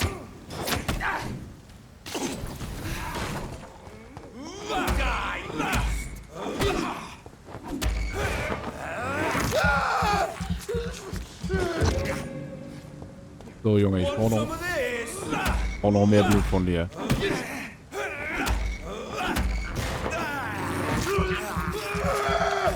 Mein Bluthaushalt muss in Ordnung sein. So. Nun haben wir's. Großartig. Für noch mehr. Aber das stört mich nicht. Ich will da lang. Auf zum Pembroke Hospital. Oh je. Sind wir noch rechtzeitig da? Können wir hier einfach durch? Ja, ne? War doch hier so. Ja. Pembroke Hospital. Status des Bezirks bedenklich.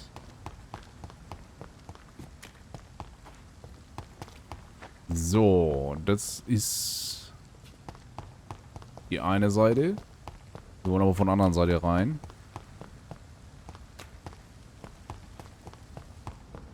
Wie geht's denn meinen Mitarbeitern? Denen geht's ja gut, ne? Das ist alles schick. Nehmen wir noch mal ein bisschen Sachen mit. So. Wir sind noch rechtzeitig da, auf jeden Fall.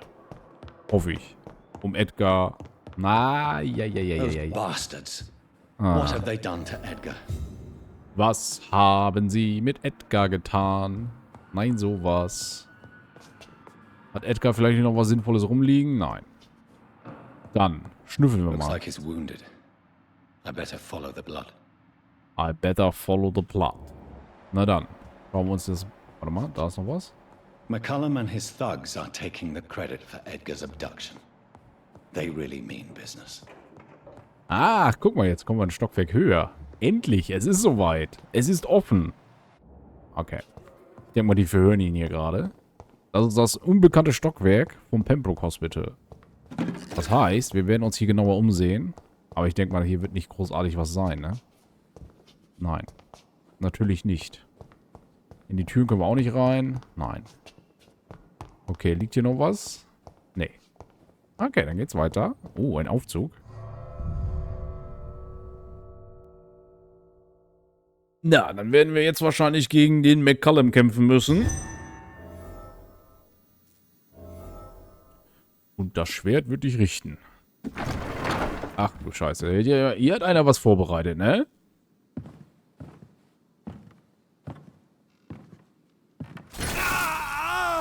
Hallo. Ultraviolet curtains and Ori Calvin powder. Dr. Swansea's always been a resourceful bastard. I bet he never told you he had this installed in case of a vampire attack. Says a lot about how much he trusts your kind. What have you done with Edgar? Don't worry. We don't kill humans. Even if your friend is deserving of a little punishment for what he did. What are you talking about? We know everything. Swansea and you created this bloody epidemic. Echt jetzt? You aim to unleash another disaster, just like William Marshall did. No, I'm trying to put an end to it, just like you are. You're its progeny, aren't you? Where is the monster hiding? It's still in England, isn't it? I have no idea what you're talking about. Jeffrey, please listen to me. No tricks. That shit won't work on me. We've found proof in the theater. Doris Fletcher was your first experiment. Now where is Marshall? Speak! Kaputt gegangen, Gott sei Dank. Haben wir ja Glück gehabt. So much for modern technology. Time for the tried and true. Do you know what this is, Beast? This is a drop of King Arthur's blood. The blood of a true defender of Britain. Stronger than your evil powers.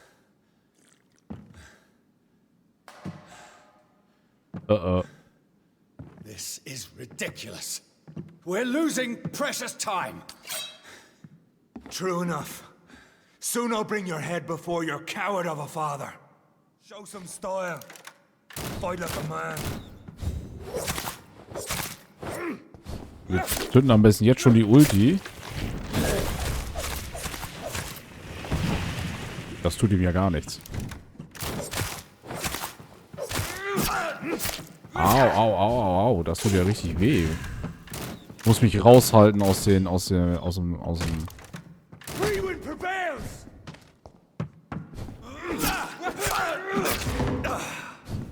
Okay, er ist richtig strong.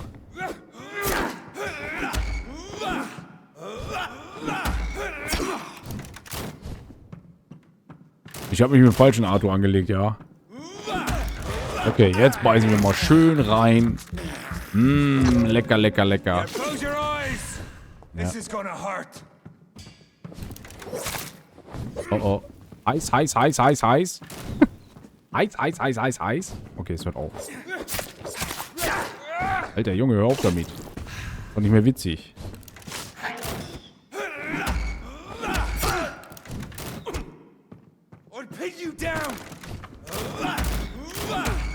So. Wer nicht anders will. Okay, das sollte ich nicht so lange machen. Ja, doesn't it? Yes. It hurts.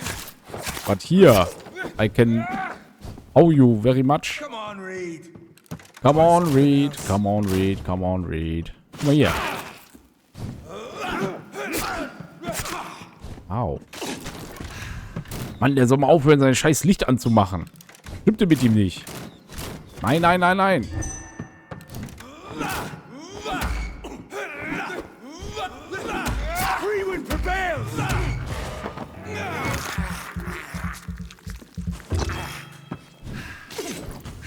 Bisschen Blut. Oh, ich kann die 5 wieder machen. Komm mal her.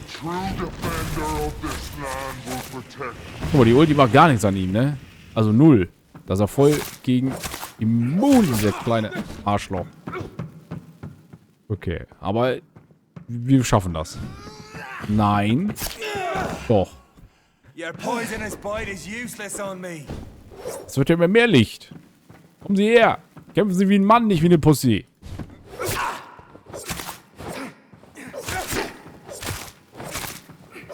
Oh, oh. Wir haben es übertrieben. Sollte mir mal eine kleine Spritze geben.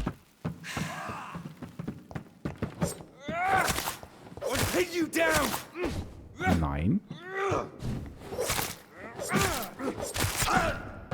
Hm. Ja, mache ich. Guck mal, ich kann im Schatten stehen. Sack. Ach, damit erwischt er mich. Okay, im Licht bin ich besonders bewohnbar. Okay, jetzt sollte ich nochmal darauf gehen, ihn auszusaugen.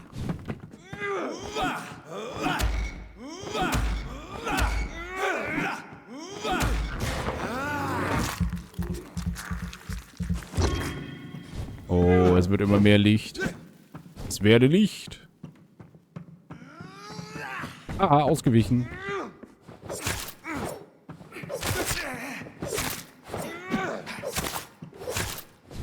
Ist der weg? Als ob. Nope. Guck mal hier rüber. Ai! Der ist auch schnell.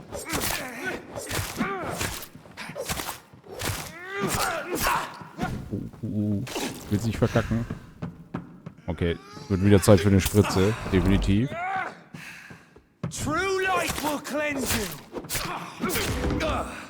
Junge, du teilst aber auch aus.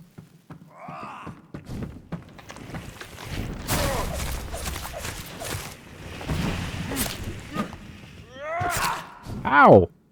Junge!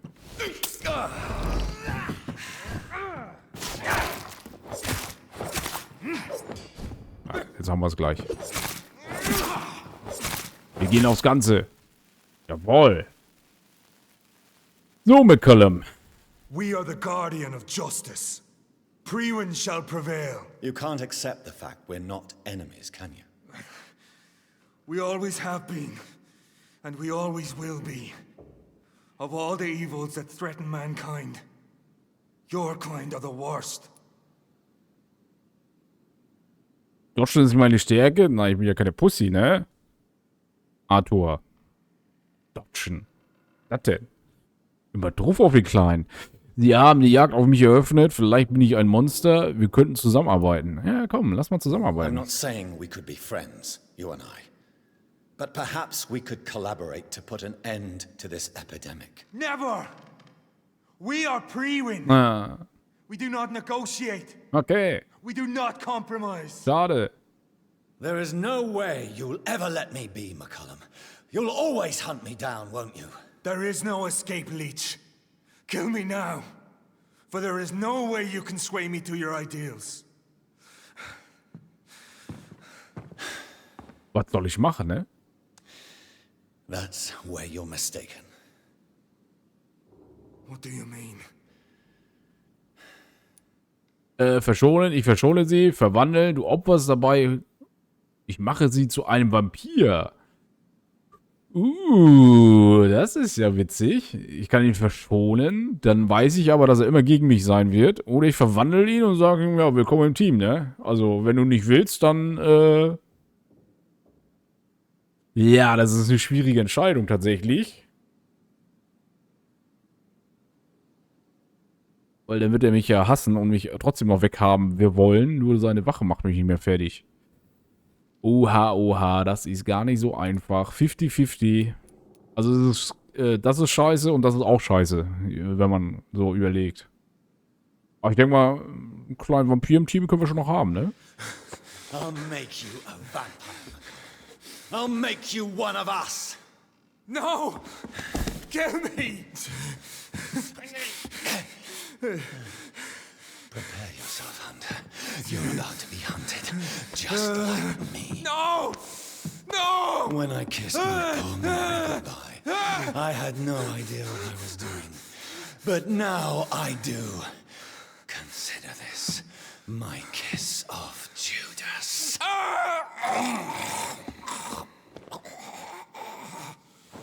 Ah, so funktioniert das also. Sehr interessant. Oha.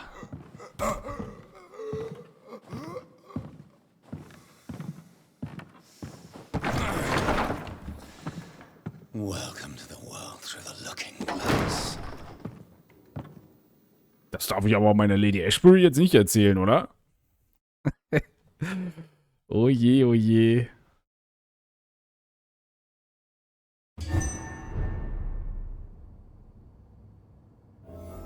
Gut. Gewissenlose Wissenschaft.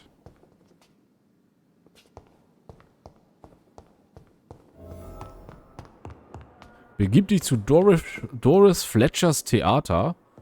Was ist denn da jetzt schon wieder los? In dem Theater. Und was ist mit Dr. Swansea? Ist er wieder da? Ah, leider nicht. Doktor, where are you? Vielleicht ist er auch in dem Theater und stellt da gerade Untersuchungen an. Das kann ja auch sein, was ich aber nicht glaube. Tatsächlich glaube ich das nicht. Nein. Okay.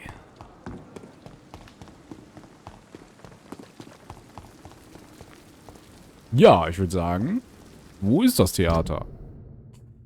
Wir sollten diesen Weg hier gehen, dann haben wir es einfacher.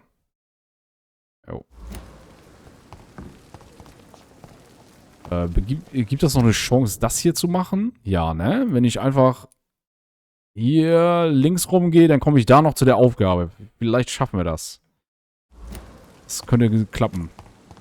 So, jetzt muss ich erstmal hier rausfrimmeln, wo ich lang gehen kann. Hier, ne? Denke ja. Okay.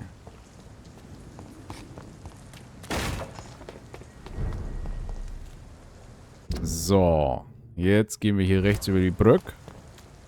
Guck mal, auf einmal sind hier keine Vampirjäger mehr. Was ist da denn passiert? Schon ein bisschen toxisch. Aber dafür ist ein Vampir da. Wer ist das? Lord Arschloch. Sheffield. Ja, Lord Sheffield. Mit Ihnen möchte ich auch gerne mal knutschen. Kommen Sie mal her. Boah. Gegen diese Lords ist...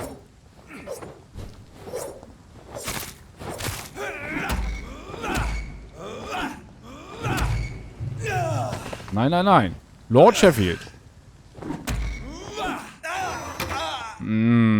Er möchte ein Stück Blut von mir haben. So. Ich hole mir das direkt wieder zurück. Okay, ja nix. Das mache ich einfach. Und dann weg mit ihm. Großartig. Also, jetzt haben wir schon den einen Lord, den Lord Finney haben wir schon erwischt. Jetzt haben wir Lord Sheffield erwischt. Problem ist nur, da sind noch ein paar mehr Lords, ne? Also... Das ist mein kleines Problemchen. Ach, hier ist doch noch einer von der Garde. Die wissen noch nicht, dass ihr Chef tot ist. Da ist auch noch einer. Okay. Aber da muss ich auch lang. Okay. Let's go. Hallo. Sir.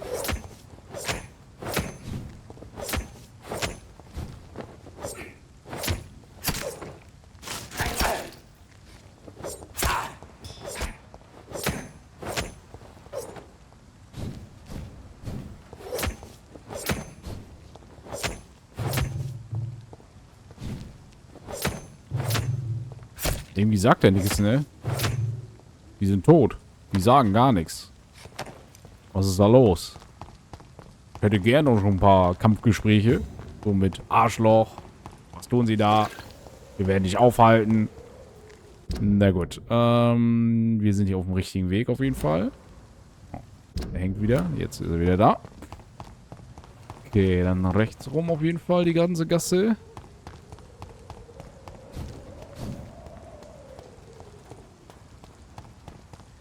Und jetzt Nicht hier weiter, sondern links rein, ne?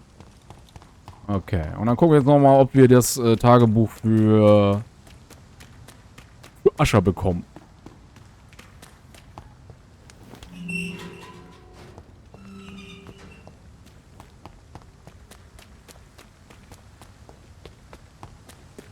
Keep out. Ich gehe rein. So. Bin jetzt gespannt, ob die Tür da oben auf ist. Ja. Siehst du wohl. Sehr gut.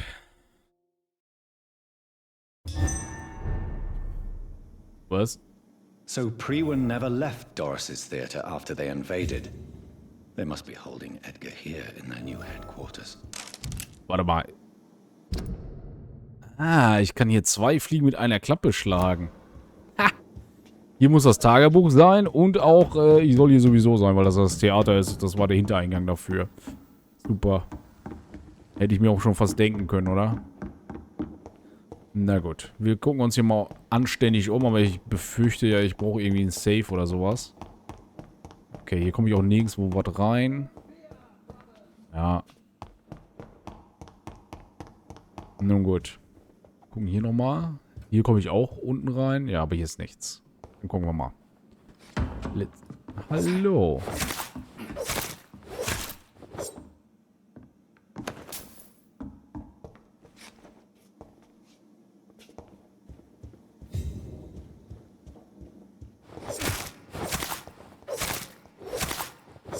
Aber irgendwas ist mit denen kaputt gegangen, ne? Die sagen gar nichts mehr. Also irgendwas abgeschmiert. Normal sagen sie, hier, ein Vampir, tötet ihn. Okay, gut.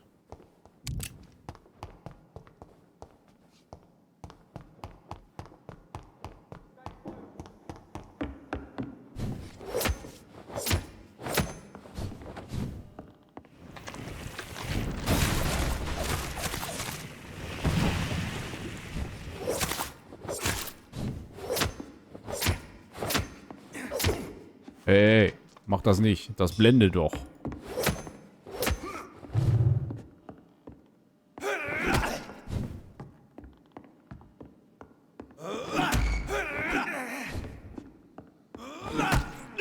Na, das muss doch nicht sein.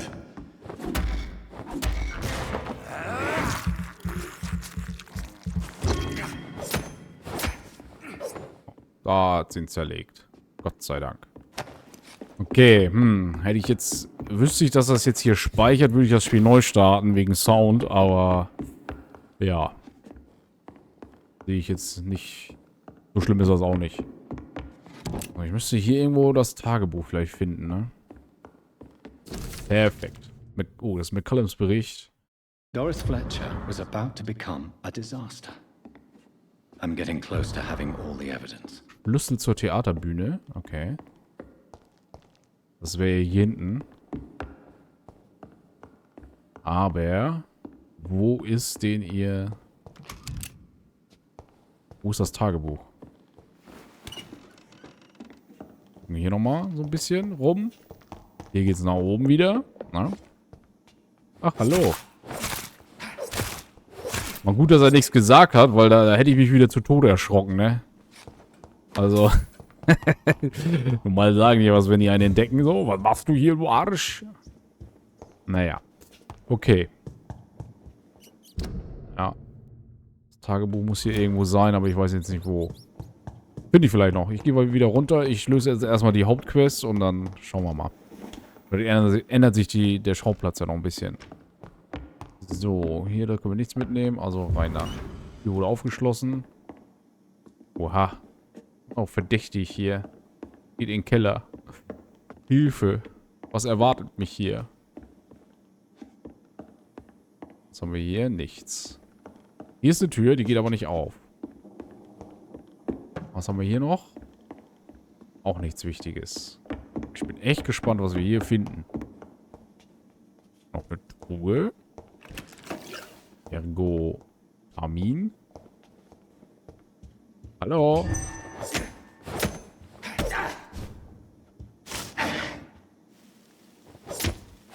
Mann, hör auf, dein Gift hier rum, ne? Ich brauch mein Blut. Sonst müssen wir dich leider... Oh, oh. Das würde ich aussaugen, das hilft ja nichts. Also das geht's anscheinend bei dir nicht.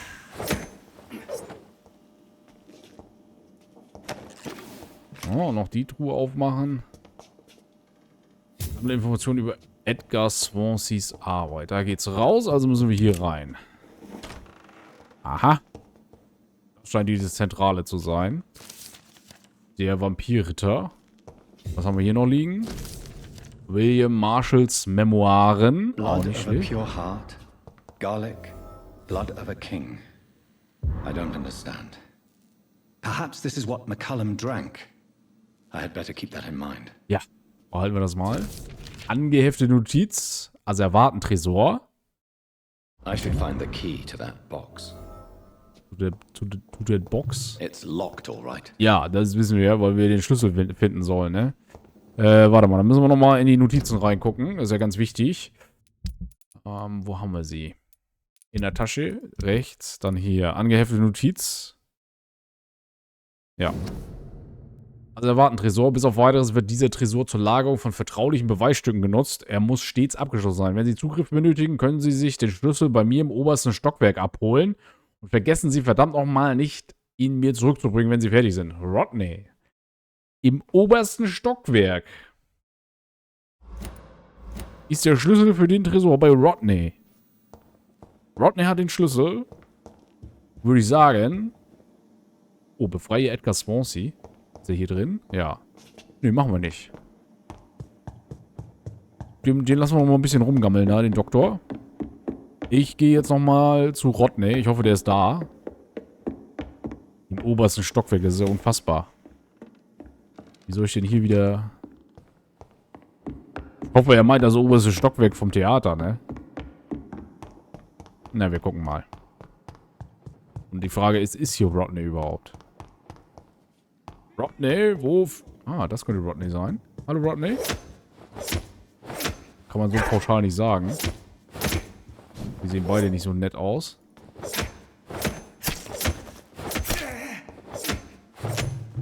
Oh, meine Ausdauer.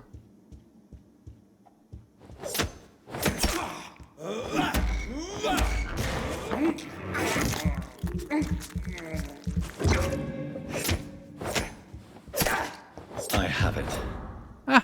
I can now open the box. Das war Rodney. Gut. Das war ja einfacher als gedacht. Gehen wir den ganzen wilden Weg wieder zurück. Ja, ich habe gesagt den Weg. Ne, die Ratte lassen wir mal schön da, wo sie ist. So, Edgar, der meldet sich da unten schon. Aber wir wollen ja den Tresor aufmachen, weil da ist das Notizbuch drin. Beweisstücke, haben sie gesagt, sind da drin. Also das ist ja ein Beweisstück. So, lass mal sehen. I really don't know if I should read this. Ach so, ja. Persönliches Notizbuch. Man könnte das lesen, ne? Wir gucken mal. Wir lassen jetzt erstmal hier unseren verehrten Edgar raus.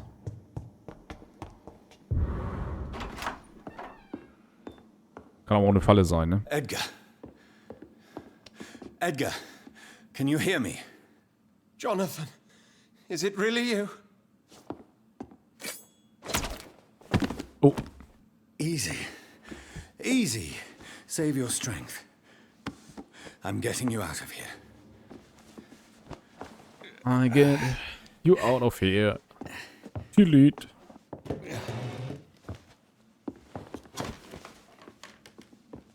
Don't try to spare me. As a physician, I know all too well when it's too late. Punctured lung, broken ribs, and internal bleeding. An accurate diagnosis, wouldn't you say? Edgar, what happened? They wanted me to confess. Beat me black and blue. Geoffrey McCullum ambushed me at the Pembroke Hospital. He was convinced you and I were responsible for the Skal epidemic. I never imagined that self-righteous fanatic would dare to attack us in the open.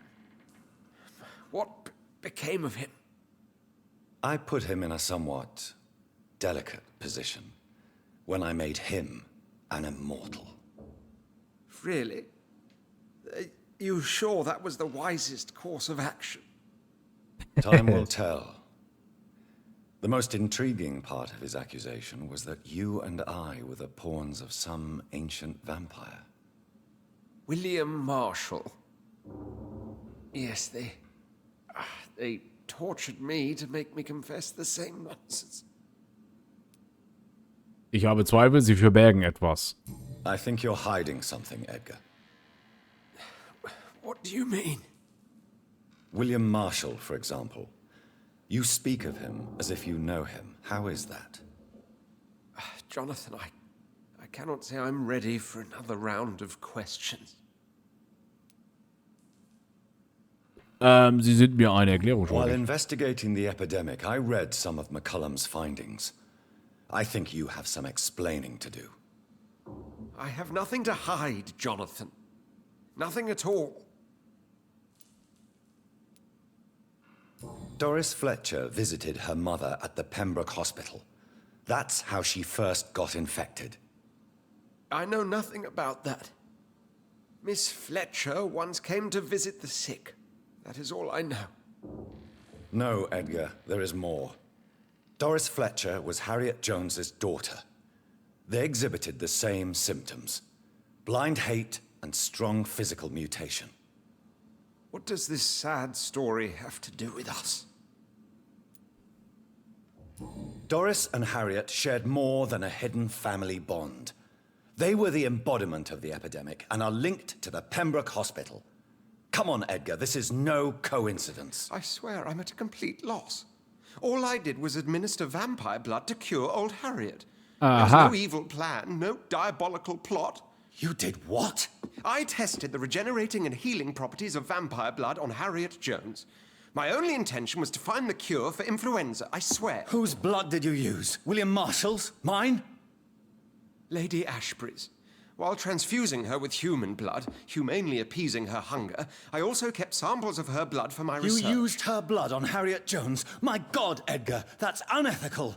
You betrayed 2 of your patients at the same time. How dare you judge me? Must I name the alarming list of your victims? We are both deceivers. But at least I know I'm a monster. You have worked beside me. You saw what I'm doing at Pembroke Hospital. Jonathan, you know I'm not an evil soul. Just another victim of this tragedy. Ach ja. Tüdelütütü.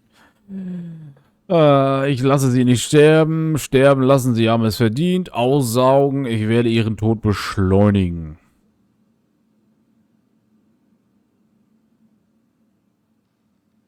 Ich kann ihn nicht noch einverwandeln, oder? Sollen wir noch einverwandeln?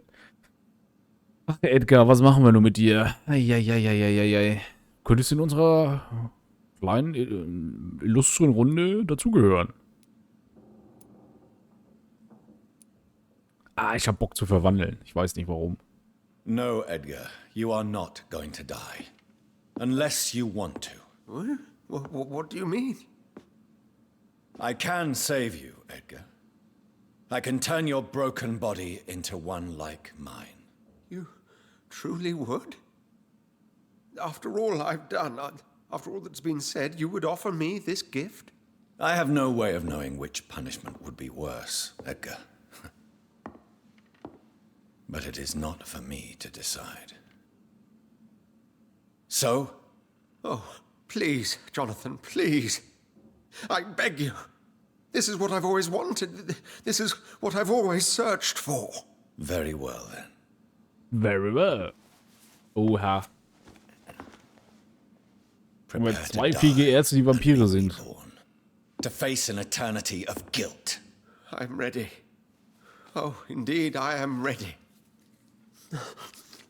Okay, hier machen wir es anders. Okay, alles klar. Enough! Wenn wir Glück haben, klappt's nicht.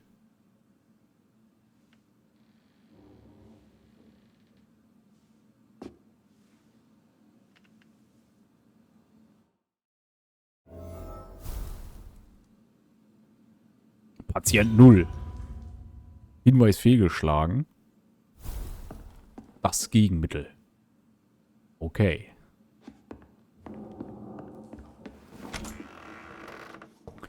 Bringe Usher Tortley das Notizbuch zurück. Sprich mit Lady Ashbury. Ja. Ja, ich bin jetzt echt gespannt, was das hier alles für Auswirkungen hat. Ist auf jeden Fall spannend. Weiß gar nicht, hätte ich da unten einen schnelleren Ausgang nehmen können? Ich denke ja. Kommen wir hier raus? Jupp, kommen wir. Raus aus dem Theater.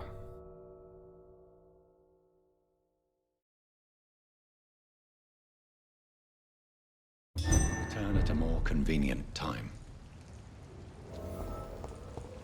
Okay, ich will auf jeden Fall zu Usher zurück. Das ist ja gar nicht so weit weg, das Westend, ne? Das ist da. Die Büchse der Pandora. Jetzt ist die Frage, lesen wir den Inhalt? Das könnten wir, ne? Wir könnten jetzt hier sagen, persönliches Notizbuch. Ein persönliches Notizbuch mit folgender Aufschrift. Persönlicher Besitz von Usher Tortley. Wer es liest, ist meines Zornes gewiss. Ja. Kann ja nicht nur Scheiße sein, oder? So Harriet Jones became the... Wo muss ich am besten lang? Ja, hier schon die beste Route, ne? Einmal umdrehen. Carrier when Edgar gave her vampire blood. I must tell Elizabeth. Ja, I must tell Elizabeth. Nein, ich will... Nein. Ich will hier doch nur durch. Lalalala. West End.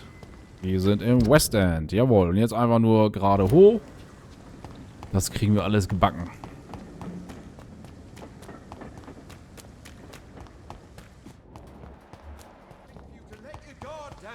Ein Bürger fehlt mir hier noch in West End, ne? Ja, natürlich. Immer weitergehen. Hey.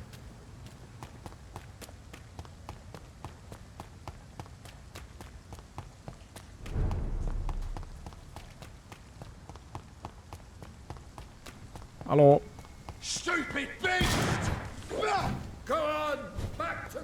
Auf jeden Fall ist der Sound wieder gefixt, das kann man sagen. Oh, jetzt ist der nächste Lord. Welcher Lord ist das?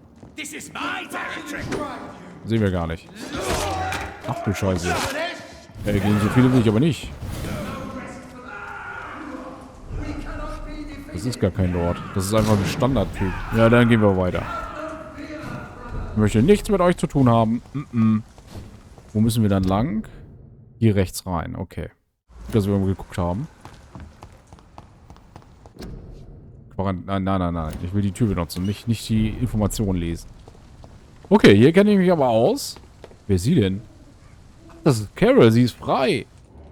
Mit ihr reden wir jetzt nochmal kurz. Sie ist natürlich traurig wegen Mutti und so, aber... My mother always told me that she had to protect me from the cruel world. Now I see what she meant. This is a harsh and violent world, Dr. Reed. Yes, Carol. As you know all too well, it can be a violent world. I don't know what you mean. And I prefer you call me Miss Price. I'm not a child anymore. Oh, jetzt wird sie gleich so. Do you remember now what your mother did to you, Carol? Do you realize how badly she treated you? My mother was a sick person who was afraid to be alone. Her whole life, she looked at me like the embodiment of all her fears and failures. Your mother was very sick, Miss Price. Her sadism towards you was only an expression of her mental disorder. She was a victim too. Perhaps you're right. Perhaps my mother was a monster. Or a victim of some mental illness. All I know is I can't imagine my life without her. Okay. Are you going to be all right without your mother here? Financially, I mean. I have inherited all of my mother's money. She always told me how poor we would be if we stopped working. But as always, she took care of everything. She lied to you then? Maybe she did. But that was for my own good. My mother loved me, Dr. Reed. Her will testifies to that. How do you really feel, Miss Price? I feel like I'm on the edge of a cliff.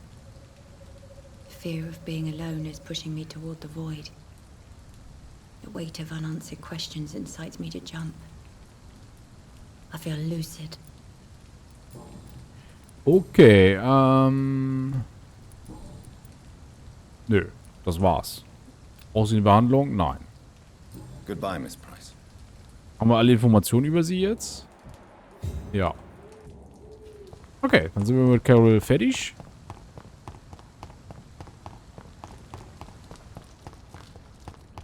Dann geben wir Asher sein Notizbuch zurück.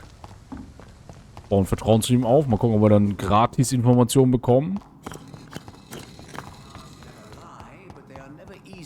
Hallo.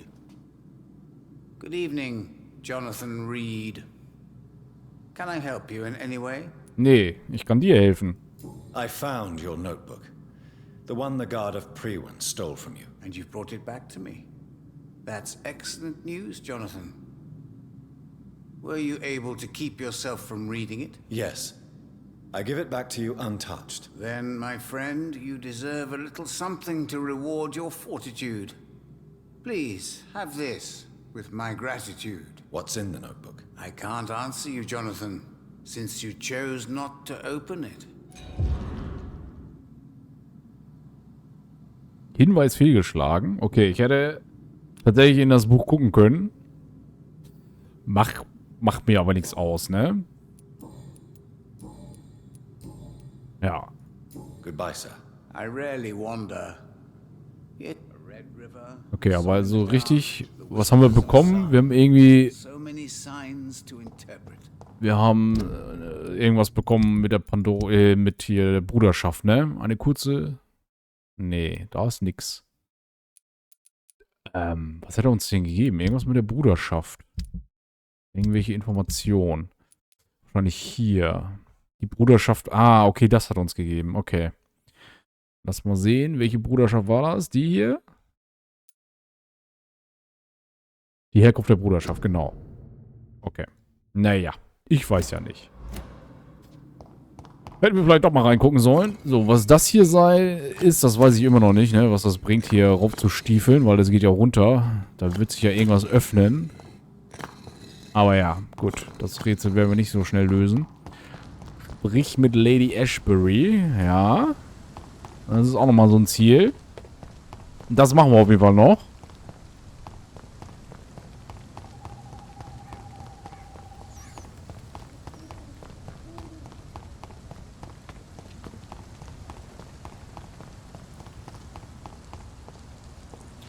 Kommen wir hier unten lang? Nicht so wirklich, ne? Wir müssten hier schon in den... Was? Da ist die Lady Ashbury? Das ist ja Kackermist. Na gut, dann müssten wir hier durch und dann hier den ganzen langen Weg wieder zurück. Es ist, was es ist.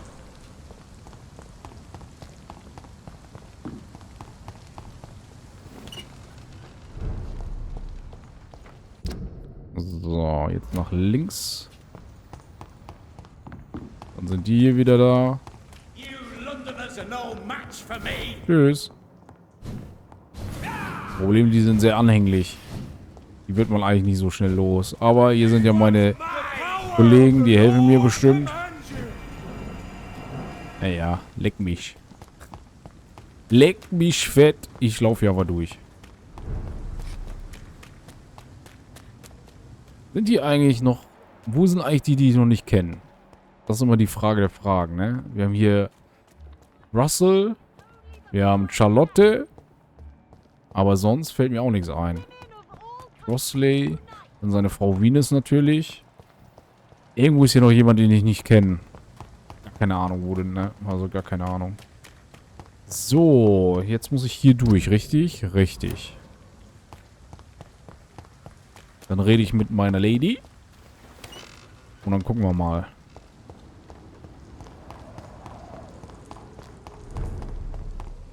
Na, hier geht's nicht rein.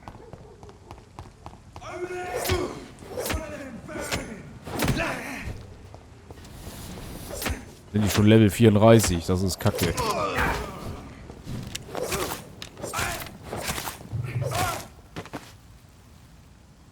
Aber was soll ich sagen? Ich mache sie ja immer noch easy fertig. So. Hier wohnt meine Lady Ashbury, deswegen gehen wir da mal hin.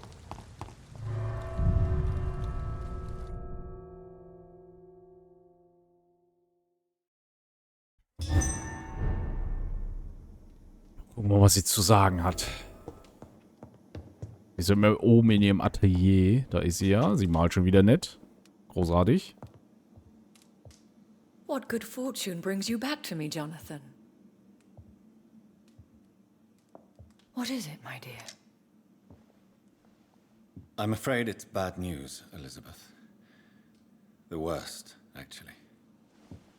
Please, speak up. Edgar is no longer in McCullum's grasp. I resolved that matter. Where is our good friend now? Is he well? Of a sort.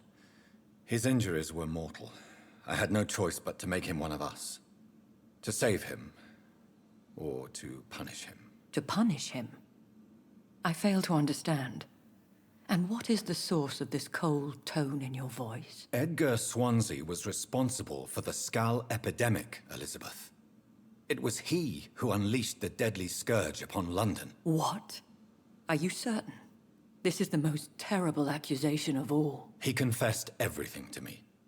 He sought to cure the disease, to exploit vampire blood to stop the epidemic. But he unwittingly gave birth to a catastrophe. All those poor victims. How could he do it? What happened? Er war ein Verbrecher. Er hat jegliche Ethik missachtet. Er war töricht. Ja, Ethik ist so eine Sache, ne? Ich glaube, er war einfach nur dumm. Edgar's behavior was beyond lunacy. He had neither the discipline, knowledge, nor the proper facilities to conduct blood experiments. I must say I'm shocked, Jonathan. Who would have thought it? And the poor patient. Let me guess. It was Harriet Jones, was it not? Yes. That explains how Doris Fletcher was infected, and how she became an Ichor. She secretly visited her mother at Pembroke. Then we have no choice. We must act quickly, Jonathan. We must return to the sewers and put an end to the threat poor Harriet embodies. I have one more matter to discuss with you. Harriet Jones was the primary case, but do you know what a healthy carrier is? There is a tone in your voice that frightens me, Jonathan. What are you trying to say? It was your blood Edgar used for his experiment on Harriet Jones. What?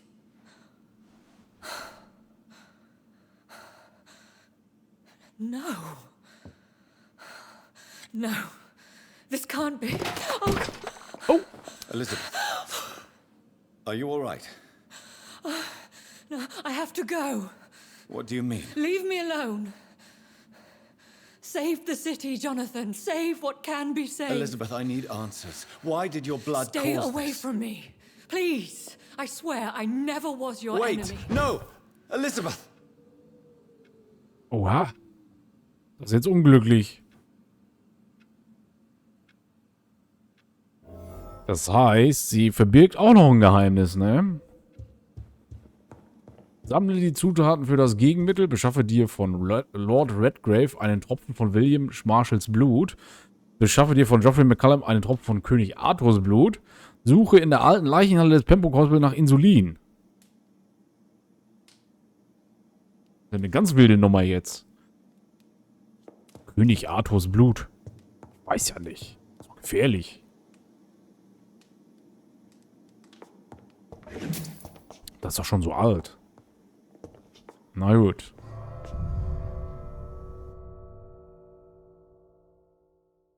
Wir müssen das tun, was ein Dr. Reed tun muss.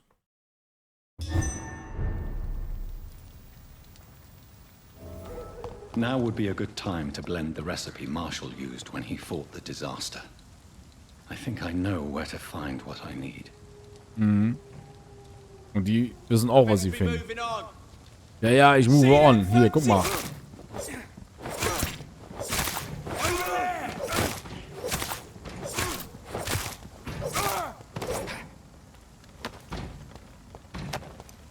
Okay. Ich will zu einem Unterschlupf, da muss ich da lang. Okay, alles klar.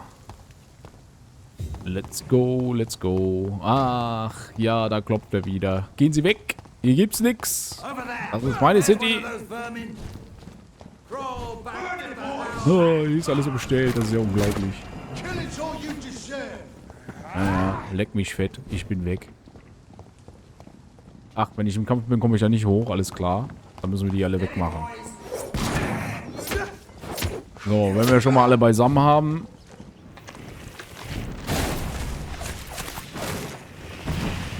Haben sie nicht mit gerechnet.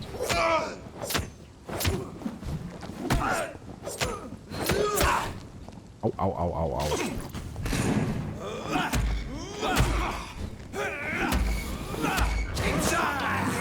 Naja, klopf auf mich ein, das ist gar kein Problem.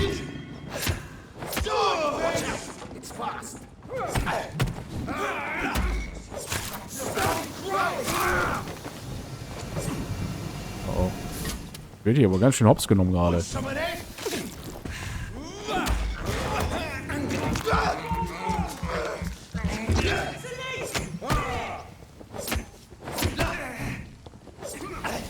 Au.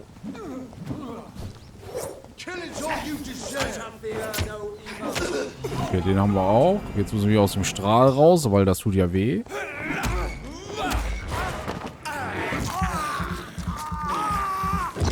Dass hier so viele sind. Au.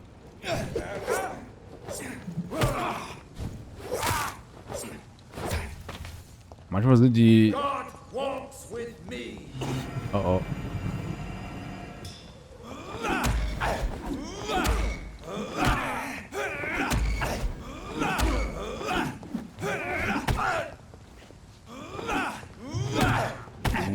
Oh.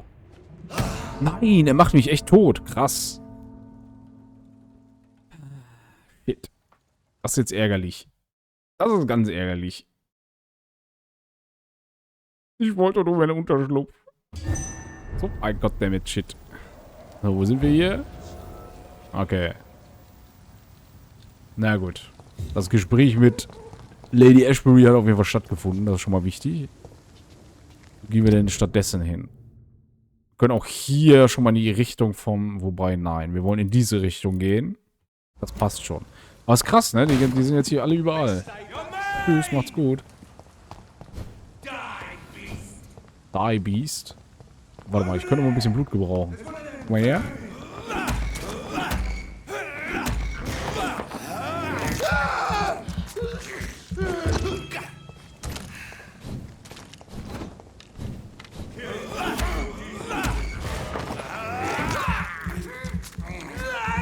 So, Freunde.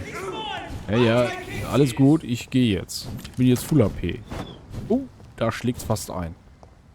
Ich darf hier nicht durch, wenn ich die nicht besiegt habe. Aber die lassen jetzt von mir ab. Das könnte klappen. Hallo? Ja, perfekt. Gut, jetzt sind wir im sicheren Hafen angekommen. Wo ist mein Versteck? Einfach nur gerade runter.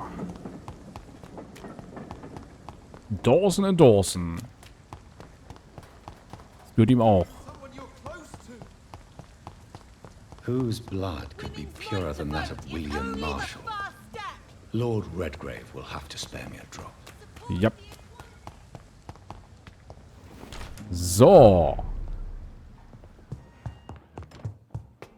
Müssen wir nach oben. Wieder vorbei an Mutter. Ich habe tatsächlich jetzt nicht mehr so viel Potenzial zu leveln, aber das ist auch nicht so schlimm. Okay, wir setzen uns mal hin. Speichert der ganze Apparat. Und jetzt sagen wir, machen wir es mal wieder Schluss für heute. Ich denke mal, später bin ich wieder da. Ich könnte die Sachen auch mal zurücksetzen, aber ja, ist es wie es ist. Gut, dann sage ich bis hierhin danke fürs Zuschauen. Ich wünsche euch noch einen schönen Abend und ja, dann bis demnächst. Ne? Ciao, ciao.